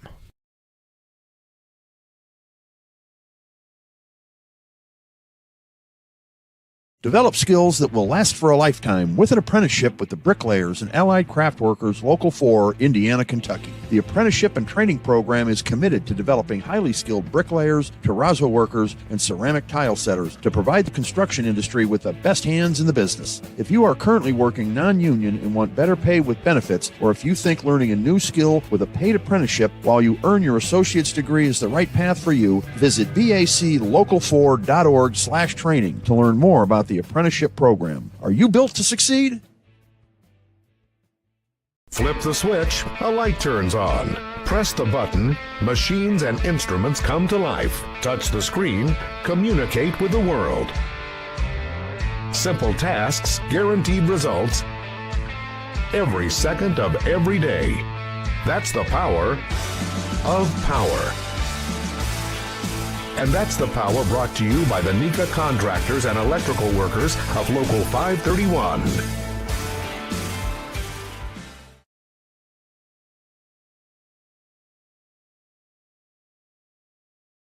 For over 100 years, Burns Funeral Home and Crematory has been assisting families in their time of need.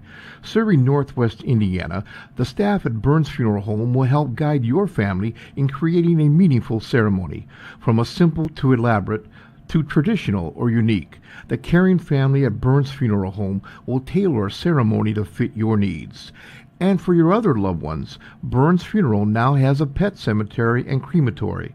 Visit burnsfuneral.com or give them a call at 219-942-1117. Welcome to Public Bar and Rec, located in downtown Crown Point, a place for good games, good drinks, and good food. So come in and make it public.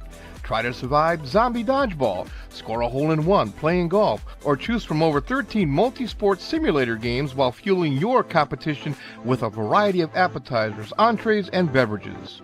We have games for all ages with our family-friendly hours till 9 p.m. Reserve your simulator at publicbarandrec.com and let the fun begin. Hello, everybody. Welcome to our game night built by Von Tobel. The Valpo Vikings lead the LaPorte Slicers 35-0 as it's time to connect the first half and the second half of tonight's game. It's the Hose Connection Halftime Report presented by Hose Connection, proven under pressure. Once again, thank you for joining us, Jack Field. I got Doug Nelson next to me. Zach Miller producing today's game. So Doug, 35-0 Valpo leads. It's been all Vikings so far. It started early with Travis Davis, a hat trick of rushing touchdowns in the first half. Again, yeah, he's just one head of the many snakes of the monster. You know, they have so many weapons, and if it's in how many times has Brandy kept drives alive? You know? Absolutely. Or Clark's been keeping drives alive with his feet, and you're going to see in the second half. You know, this is that point we talked about it last week with Andrean when they had a huge lead. They're going to start playing other guys more. Yeah. You don't want to see Davis get injured. You don't want to see, you know. So Finley's going to come in. You wait till you see this kid. I mean, he'd be, like I said, he's the starting running back in other backfield. So he's just amazing. So all of the weapons they have, again, just don't shoot yourself in the foot. You're going to have great, great, not just tonight, but the rest of the season as well. Yeah, I mean, you mentioned Scotty Bradney had that, jet sweep, touchdown, and it's really been the speed of him. You know, he hasn't really – it's been the yak, the yards after catch for him. It's not really the – you're going up for the grab and, man-to-man coverage. He's in the slant.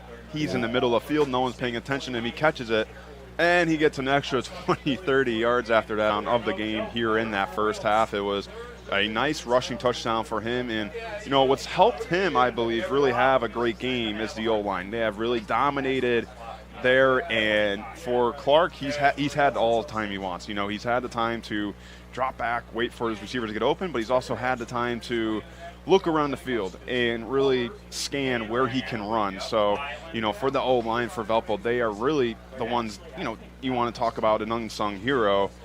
You've got to kind of credit that Valpo offensive line. Yeah, very rarely was he in danger of being hit behind the, there was times where he had a pocket around him, almost like a college or, like it's supposed to look. Very rarely do you see that in high school where he had time and he went through his looks and his routes were there and went to, deep into his, his run of looks. So, but, that line is just an amazing gift that Valpo has that opens up the playbook. Yeah.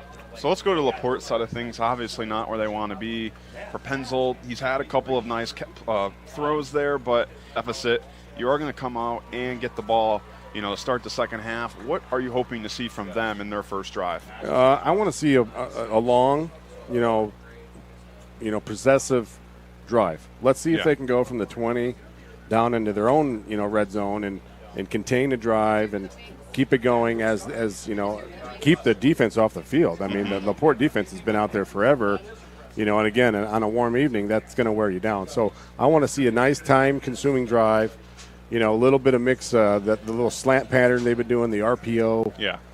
Get on the outside a little bit. And then, but, again, that Valpo defense is very challenging because, again, they fly around to the ball. Yeah, and, for LaPorte, they had that good start. They had a first down on, the first couple of plays. You really felt some momentum maybe early in the game, but like we said, the Valpo defense quickly adjusted. And, it's kind of been that RPO-style offense for LaPorte tonight. They've, tried to find some running game, but that's kind of, been irrelevant for them. Lane hasn't really been able to find any lanes, just that run game for the Slicers. Yeah, again, like we talked about that before kickoff. If Valpo knows you're going to throw the ball three downs in a row, they're going to pin their ears back. And again, that quarterback's a young sophomore, and he's going to be taking some lumps tonight. But the ability of Valpo to bring up their safeties and really challenge guys on the perimeter with their corners, face to face. I mean, like you said, LaPorte's trying to spread them out. Yeah. And they're taking what they got underneath, but so far they haven't been able to go over the top yet. Yeah, they play that spread offense. I mean, you have 4 wideouts, and like you said, it really hasn't fooled them at all. They've played to their game. They've played to the practices. You go to the film room, see what they do. We can game plan against their offense. So this isn't our only game night built by Von Tobel. We have 2 other ones. The other one we have going on, Hobart and Munster. Hobart leads 28-7. And then, of course, Crown Point and Maryville. That's our 3rd game night built by Von Tobel. That score, last time I checked, Crown Point was up 20-0. I'll just make sure to be on. Yep, 20-0. Right. Yep, 20-0. I should say the score is for Crown Point. So Crown Point was number 1 in our RSN rankings. Maryville is number 2 on this game. Valpo number 3. So with a win here for the Vikings, could potentially go into the number 2 slot. We'll see. Still a lot of football left to be played here. About under 6 minutes ago, and it still looks like the Michigan City Wolves are leading the Chesterton Trojans 14-0. Once again, Michigan City was one of our teams on our RSN top 10, and we had a lot of tonight's games, and we had a couple of top 10 matchups. The Hanover Central Wildcats and the Highland Trojans, they were facing off as well, and Maryville and Crown Point, those were the only 2 top 10 matchups that we had going on here in the region. But looking around through other scores and keeping you updated on our Strack Mantil hometown scoreboard, and hope to keep you guys updated as we once again thank you for watching today's action, as this is the Hose Connection halftime show, of course. You can also find them on Kennedy Avenue in Hammond, or visit them on the web at hoseconnectionsinc.com. Of course, they're proven under pressure. Like I said, about 4 minutes to go here until the second half. Couple of players making their way out of the locker room. Looks like the kickers. We talked about one of our top 10 games. Hanover Central leading Highland 34-13 in the second quarter. I don't know how much of you've seen Hanover, but they have everything you would want in a successful football team. Yeah, they have, this is the first year they've really, developed their facilities. The enrollment there is just booming. And, they can't build schools fast enough. And Mains and Lowells and Munsters and KVs and weekend in Hobart, week in and week out. Many moons ago I was at Hanover as the girls basketball coach and baseball coach. And our concern was that, we couldn't compete at the football level. We didn't want our boys to get hurt. So, they started a Pop Warner program, and we had a guy named Robert Harrison who's now down in Indy doing some stuff down there, but he got it going with a bunch of the community members there in town, and I'm just excited to see how much it's developed, and the community's just bought in, and they've had nothing but success. But we'll see how the jump to the new conference helps them in the postseason. Yeah, one of our DAC matchups, Lake Central trailing Portage 13-7 in the second quarter. Wheeler ahead on the River Forest and gets 7-6. River Forest was on our top 10 for the first time this year. They were 2-0. In fact, before tonight's game, they never gave how that one goes. And I was able to see while you were talking, Lowell trailing New Prairie 34-6. Wow. LaPorte beat New Prairie in week 1, and LaPorte fell to Lowell last week. So an interesting. Yeah, welcome to high school sports, right? That's what we're talking about. With youth comes, you just don't know what you're going to get. Absolutely. One week you're going to look like, the Alabama, University of Alabama. Next week you're going to look like Alabama A&M. Who knows? You can flip a coin. Once again, if you want to follow all of tonight's region football scores live, do that on the Strack Mantil hometown scoreboard. We're streaming on Facebook.com/Region Sports. And regionsports.com. Strack Mantil is your favorite Indiana-made grocery store. And as we are about to get almost set for the second half, don't forget, at the conclusion of tonight's game, we'll name the Crowd Companies Lantern Man Superhero of the game. Crowd Companies has offices open from 9 to 7 Monday through Friday, and Saturdays till 2 in Highland, Maryville, and Michigan City. Almost safe to assume that Mr. Travis Davis is going to be the front runner for that award with 3 touchdowns already. We'll see what happens in the second half. Of course, we'll also name our Boilermakers Local 374 Blue Collar Player of the Game. You can earn while you learn with the Boilermakers Local 374. Learn about apprenticeship programs and more at local374.org. And, of course, we'll do our Proud Union Home Play of the Game presented by IKORCC, the Indiana, Kentucky, Ohio Regional Council of Carpenters, where you can build your own future. Learn more at IKORCC.com. So once again, those awards will take place at the conclusion of tonight's game. And to today's action. It'll be interesting to see how long Valpo stays with their number ones.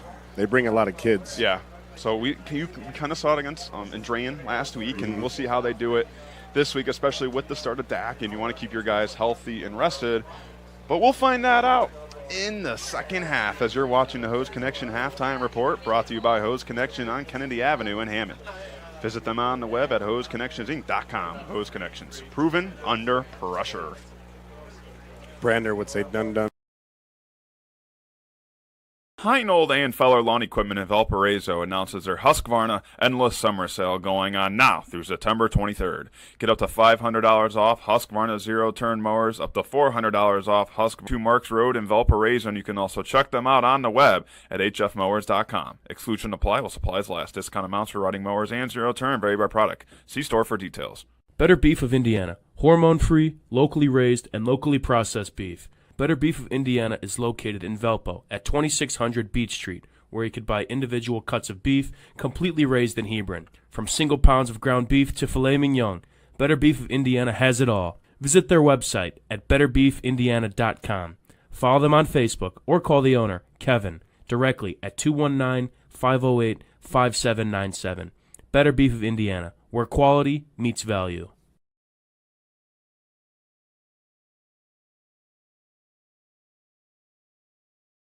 Looking to buy a used vehicle at a reasonable price in the Valparaiso area?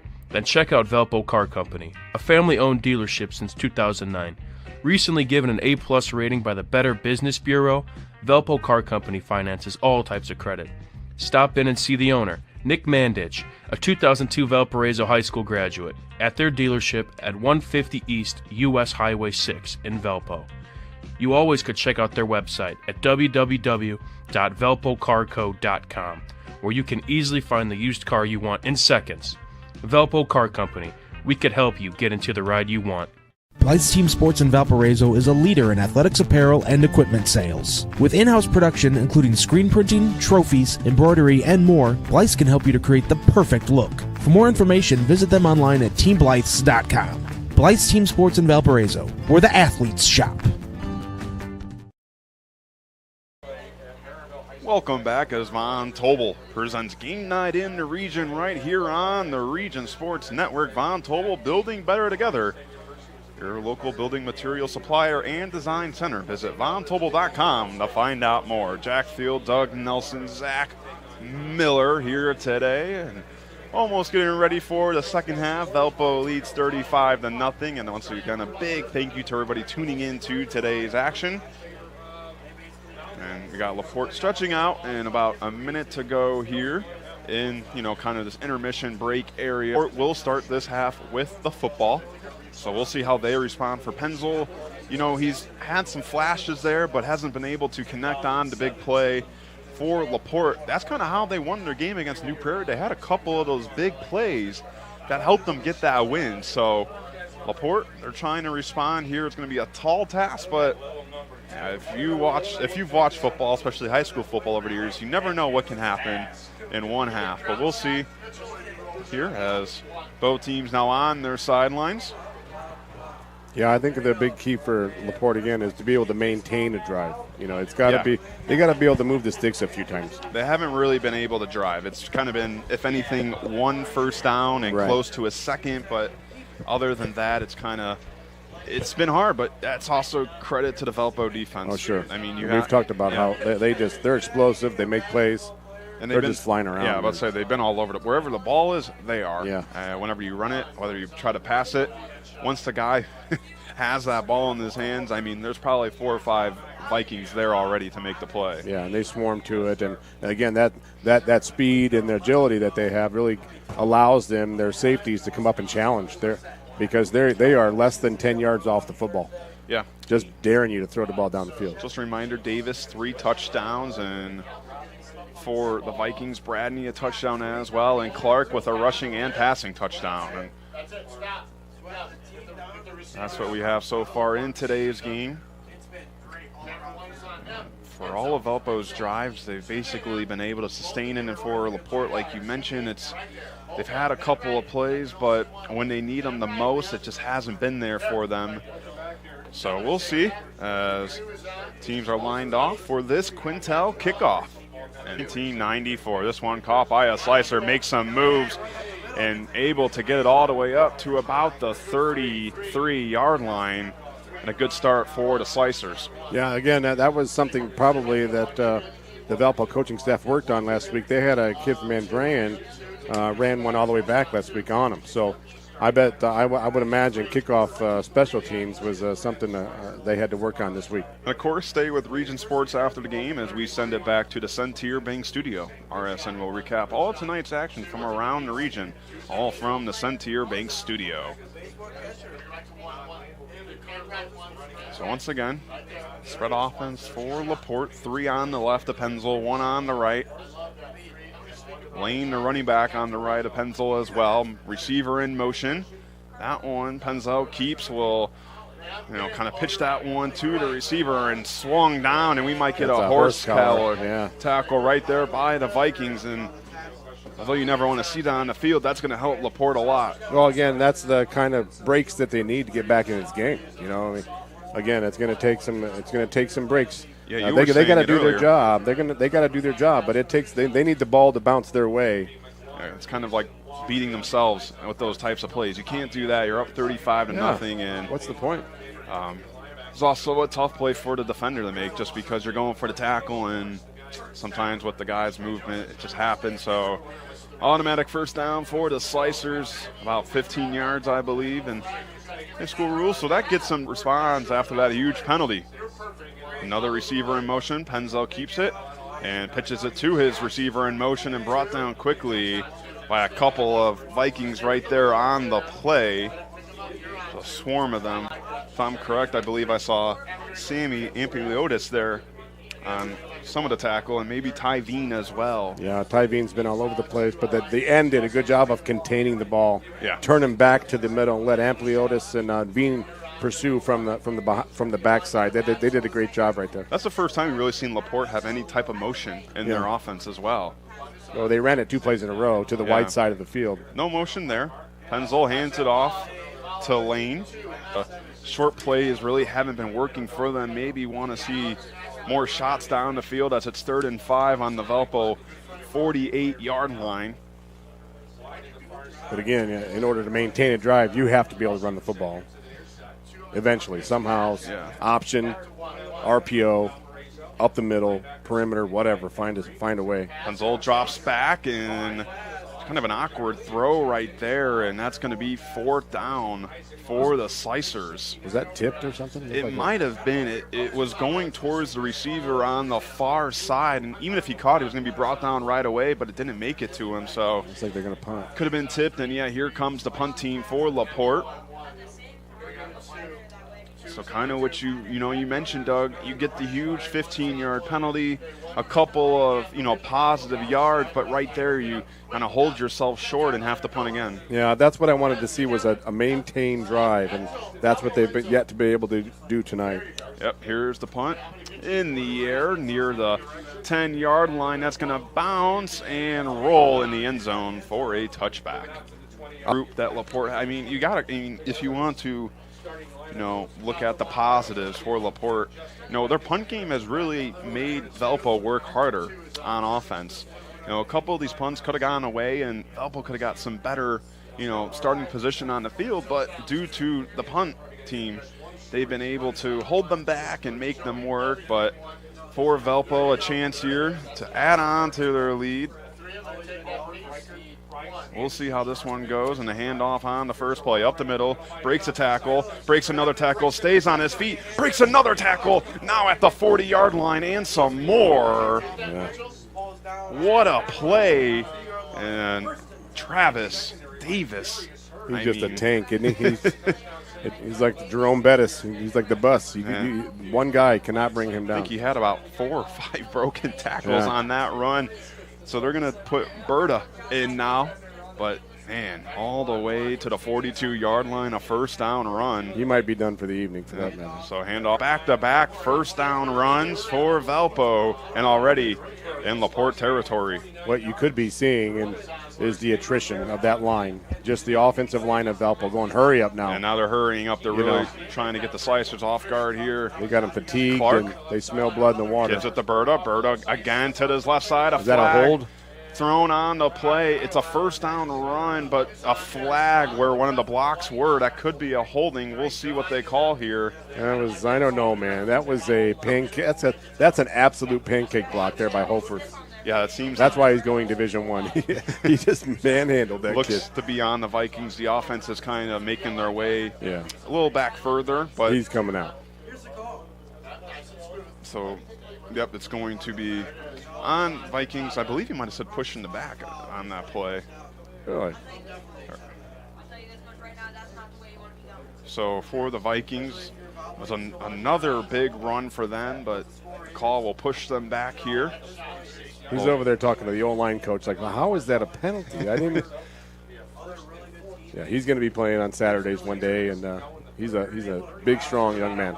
Looks like Davis comes back out, and hands off right to him, goes to his right, makes a move, and now to his left, stays up. You know, with Davis, you feel like he's caught in no man's land. You think he's going to be brought down, but just the magic. He somehow just finds his way out of it. He keeps his legs, moving. He keeps his shoulders square. Houdini. Yeah, he keeps his head up. And just a reminder for our fans, we do have the running clock as well going on here as there's a handoff to Davis and bulldozes his way through just short of the first down, but lowered his shoulder and said, I'm in the weight room every day. Yeah, that's called the weight room. And now Berta will check in for Davis. But, yeah, just a reminder, we do have the running clock. So already at 5 minutes here in the third. Yeah, you're up by 5 touchdowns. We saw some no huddle going on during this drive, but it seems like now they've kind of calmed things down, and they're just taking their time with the run game as there's a handoff to Berta. Berta breaks a tackle, goes to his right. He has a hole, breaks another tackle. Oh, look at this. On the move he is, but he's brought down at about the 3-yard line.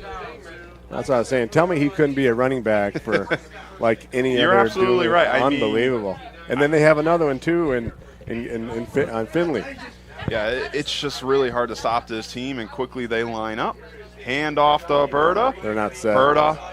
That's 5 yards. Coming back. A good call, Doug, right there. That one's going to come back. Tried to get him off guard, but just didn't work. Valpo trying to get their 6th touchdown of the game, and every play in this drive has been a run. And, we've seen a couple of runs, but all these runs have included somewhat of a broken tackle or just. Yeah, the good running backs have a way of, of kind of just spinning or getting not getting hit squarely. You're right. I mean, they don't get square up and got hit straight in the chest. They get glancing blows. So another handoff. Berta to the right. A stiff arm is up, and he's in the end zone. So Thomas Berta gets his 2nd touchdown of the season right there, all running from Valpo. All gas, no brakes. He was Mr. Stiff Arm there. He held off a few guys. It's kind of like the Heisman pose right there you saw at the end. Had the arm out and said, get out of the way, I'm scoring here. Yeah, another strong young man. Yep, 41-0 now, and here is the PAT attempt. Good job by the kicker, Travis Fonder.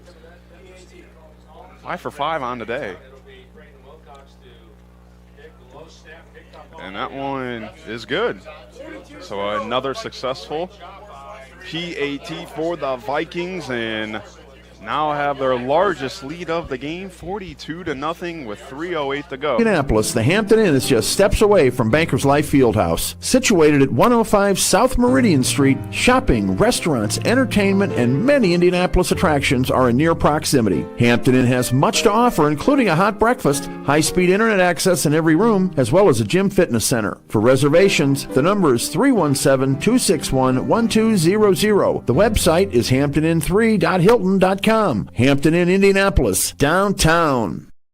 Are you a builder, remodeler, or homeowner? If so, you need quality materials at the right price. Whether you're just getting started or a seasoned pro, Von Tobel's friendly and knowledgeable staff can help. And since we're 100% employee owned, every time you come in, you're dealing with an owner. We have a great selection for kitchen, bath, flooring, decking, and more. Plus, we offer free design consults to help you with your next project.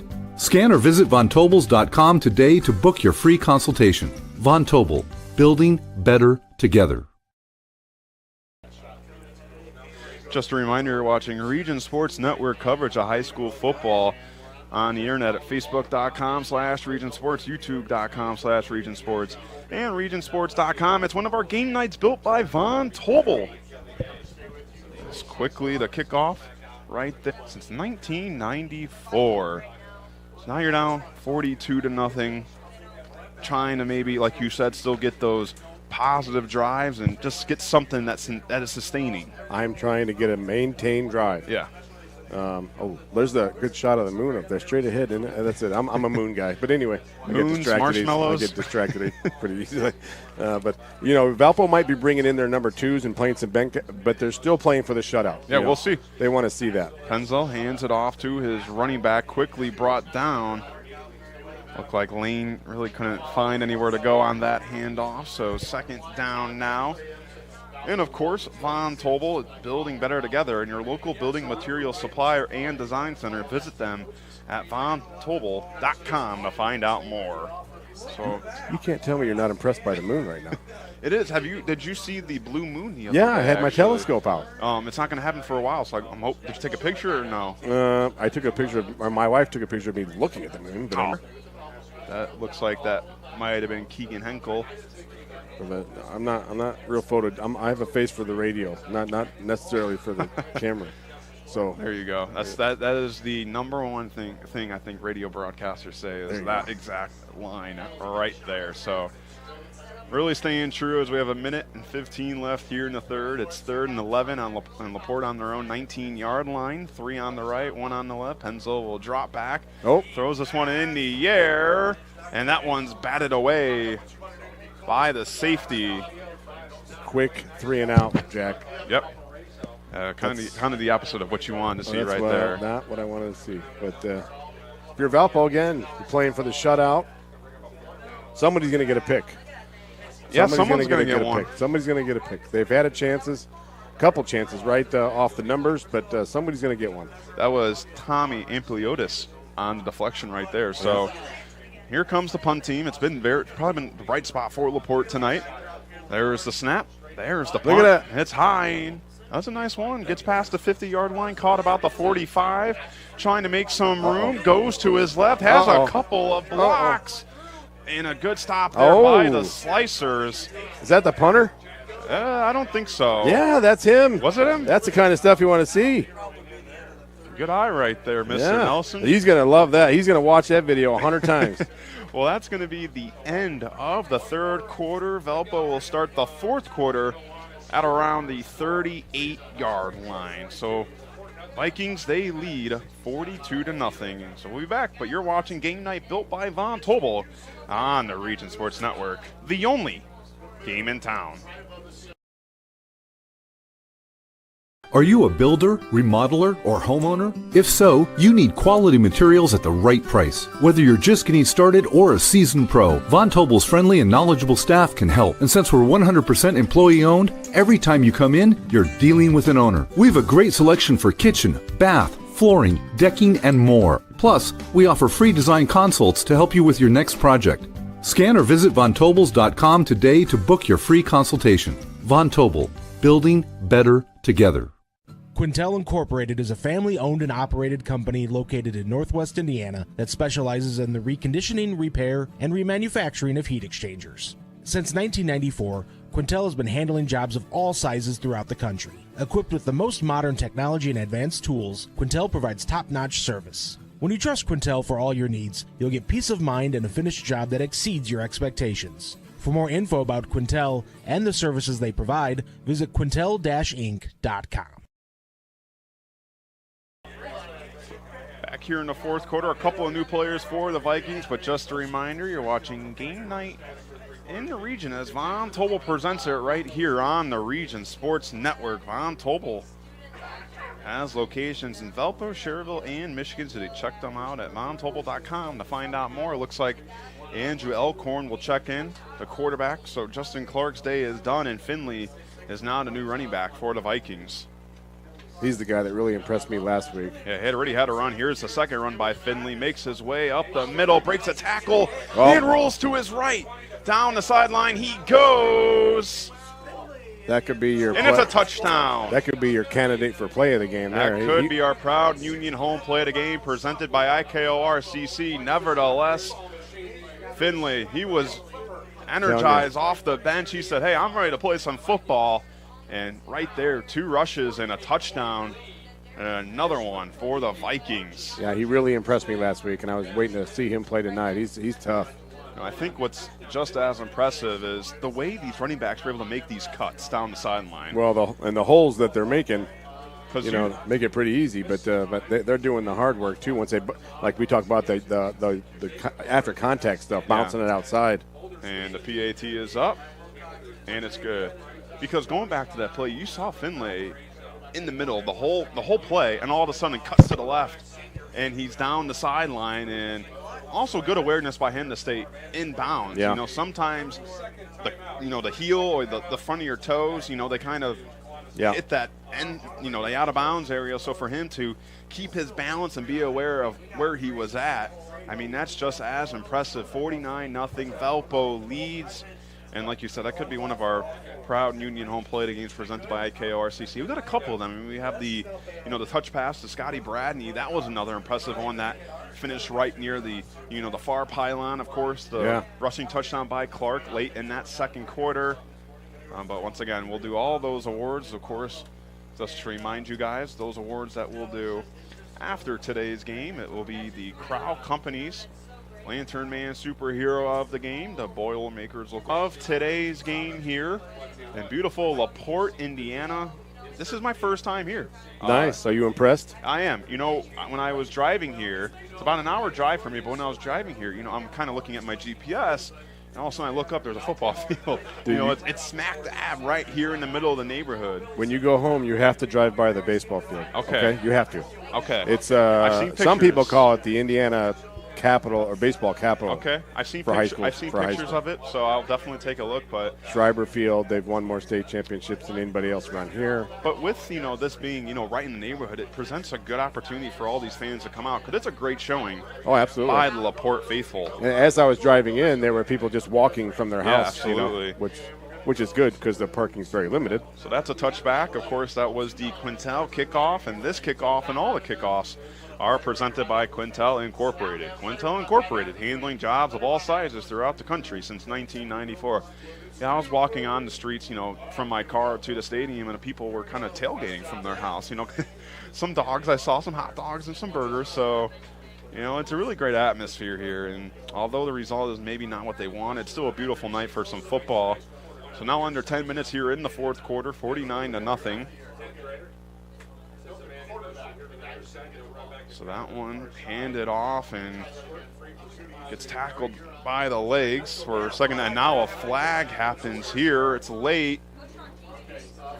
Interesting what they'll call. Don't know if there was something after the tackle, some extracurricular activity. Let's see what they call, but this happened after the tackle, and there was a group of Valpo players over there. Personal foul on Valpo. So that one's going to go against the Vikings. And another score update for one of our game nights built by Von Tobel. Crown Point leads Maryville 26-0.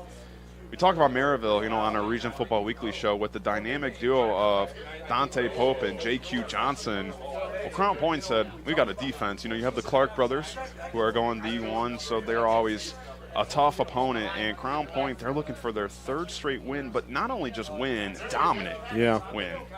They're doing it the right way. We've talked about Crown Point quite a bit. This community just is really resourceful and really helping out the football program. So Penzel will pitch that one out to his receiver on the option play and nowhere to go. That was Ali Kring, the receiver, that got tackled. So now 2nd and 10, or I should say about 11. Actually, 2nd and 15 Michigan, at the 31-yard line. I'm sorry, Michigan City's still up 14-0 over Chesterton in the third. And, of course, you can follow all of tonight's Region Football. Hands it up, and up the middle, Lane goes, and kind of gets the yards back after that loss of play previously. So 3rd down now for the Slicers. But, of course, Strack Van Til, it's your favorite Indiana-made grocery store, and you can shop online for delivery or curbside pickup at strackandvantil.com. It's about 3rd and 14 now at their own 32. Clock keeps ticking, 49-0, Valpo leads. LaPorte has had trouble sustaining drives throughout the night. Trying to build some late confidence here. 3 receivers on the left of Penzel, 1 on the right. Drops back in the shotgun.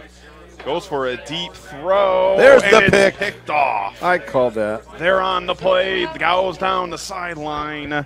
That is number, I believe, 17, Tice Morris, his 2nd pick of the season. Yeah, their safeties have been waiting all night, and the ball's been bouncing right off their hands, off their numbers, and it's been there. So I kind of felt that one come in, and you kind of had the idea that the sophomore quarterback's going to try to force something, make it happen. But again, that just talks of the Valpo defense that just flies around. They're always swarming. Of the year, and Valpo starts in LaPorte side of the field. Elkhorn still out there for the Vikings. Finlay, the running back still, but this one, another kind of jet pass right there, a little touch pass, another broken tackle, a flag on the play. That's a block in the back. I was wondering if you might be right there. Illegal block. Couldn't see who that was on the play. That might have been Damari Gordon, who was the one with the football. I think we have a slicer down with a cramp, hopefully. Yeah, but you mentioned that penalty with 5:58 to go here in the 4th. Yeah, it's hard to, in a game, we've talked about it, how hot it is up here, but and it's a nice evening, but for football, it's still a little warm. And on the turf, too. On the turf. The turf adds a little bit to it. It's hard to stay hydrated, but we got a young guy down with the cramp, and hopefully he's going to be okay. To give LaPorte credit, because a lot of these kids do play 2 ways. Oh, yeah. You know, I mean, if you look like a team at Valpo, a lot of their guys only play on one side of the ball. But for LaPorte, they play both sides, which is very impressive. You know, we've talked a lot about with athletes now, and they talk about how important rest is. Yeah. They talk about how important nutrition is, and that goes a long way. And that stuff as kids, when we were this age, we didn't think of that.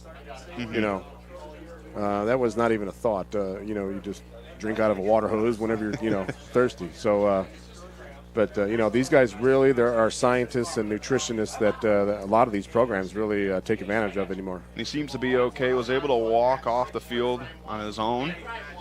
That penalty will now move Valpo back to the 45.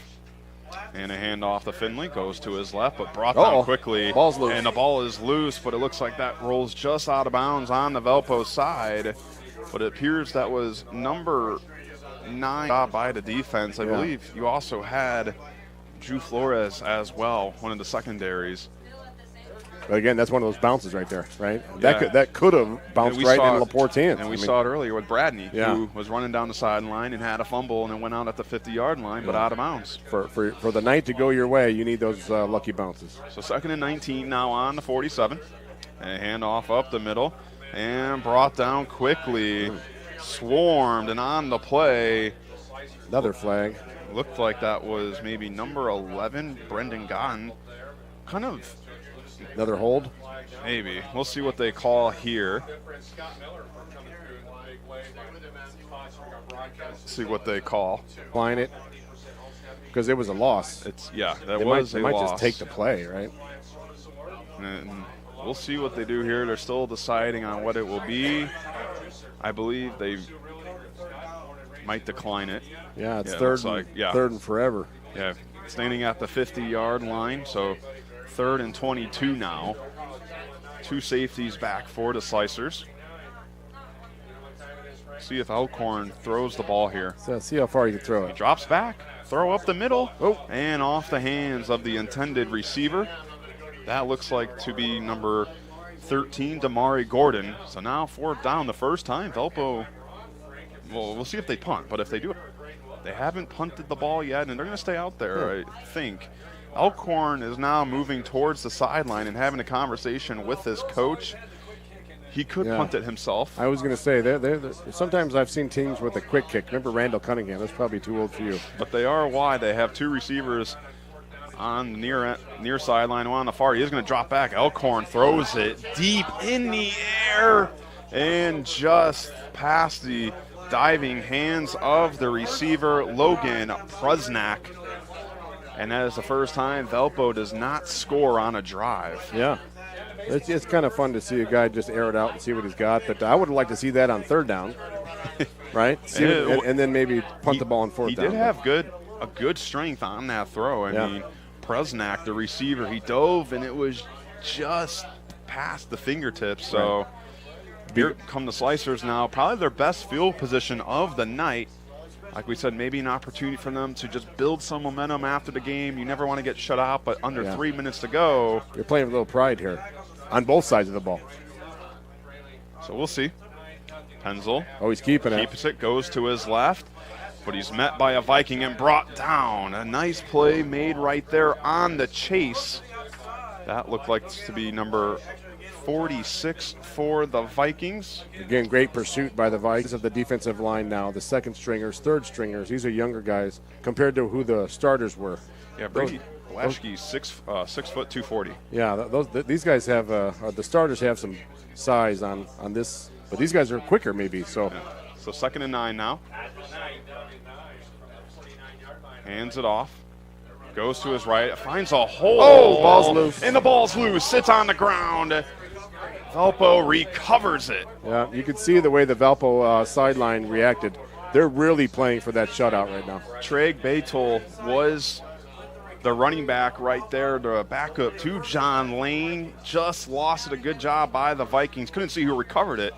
Nevertheless, with a minute 23 and counting, the Vikings will take their time in another dominant win, but a shutout for the first time this year for their defense. Yeah, again, they've been right there, and they lost to a good Penn team, to start the year last week against Andrean. Andrean's got some weapons. I'm really excited to see how they do this year with the Bowles kid and Finley and Ballantyne, their quarterback. So Valpo's, they've played some tough teams. Well, LaPorte, they will go to Chesterton next week. Valpo, they'll have Michigan City. So potential another top 10 matchup for our RSN rankings, with a knee right there by the Vikings. And now with just under a minute to go, that could be it. Don't think maybe I don't know if they'll run another play. I think they got to run one more. Or do they? No, I don't think they do. No, they don't. But they might just in case. Yeah. And that's going to do it. It's never easy to win on the road. We saw Valpo look pretty dominating tonight, and LaPorte's getting better. They're getting there. Again, it's just another step in the right direction for Valpo. Everybody stays healthy, hopefully, for both programs. And then it's a step forward and, moving on to September. Absolutely. So with that being said, Valpo 49, LaPorte 0. It's now time to name the Crowd Companies Lantern Man Superhero of the Game, Crowd Companies. And your Crowd Companies Lantern Man Superhero of the Game will go to the running back of the Valpo Vikings, Travis Davis. A hat trick in just the first half for him. I mean, imagine how many more touchdowns he could have had if he played the full second half. But once again, Travis Davis is your Crowd Companies Lantern Man Superhero of the Game. Again, he's the kind of guy that will, carry a team in the postseason. When the weather gets a little yucky and slushy and snowy and icy and windy, you want to be able to have a guy that can carry the ball 30 times if you had to.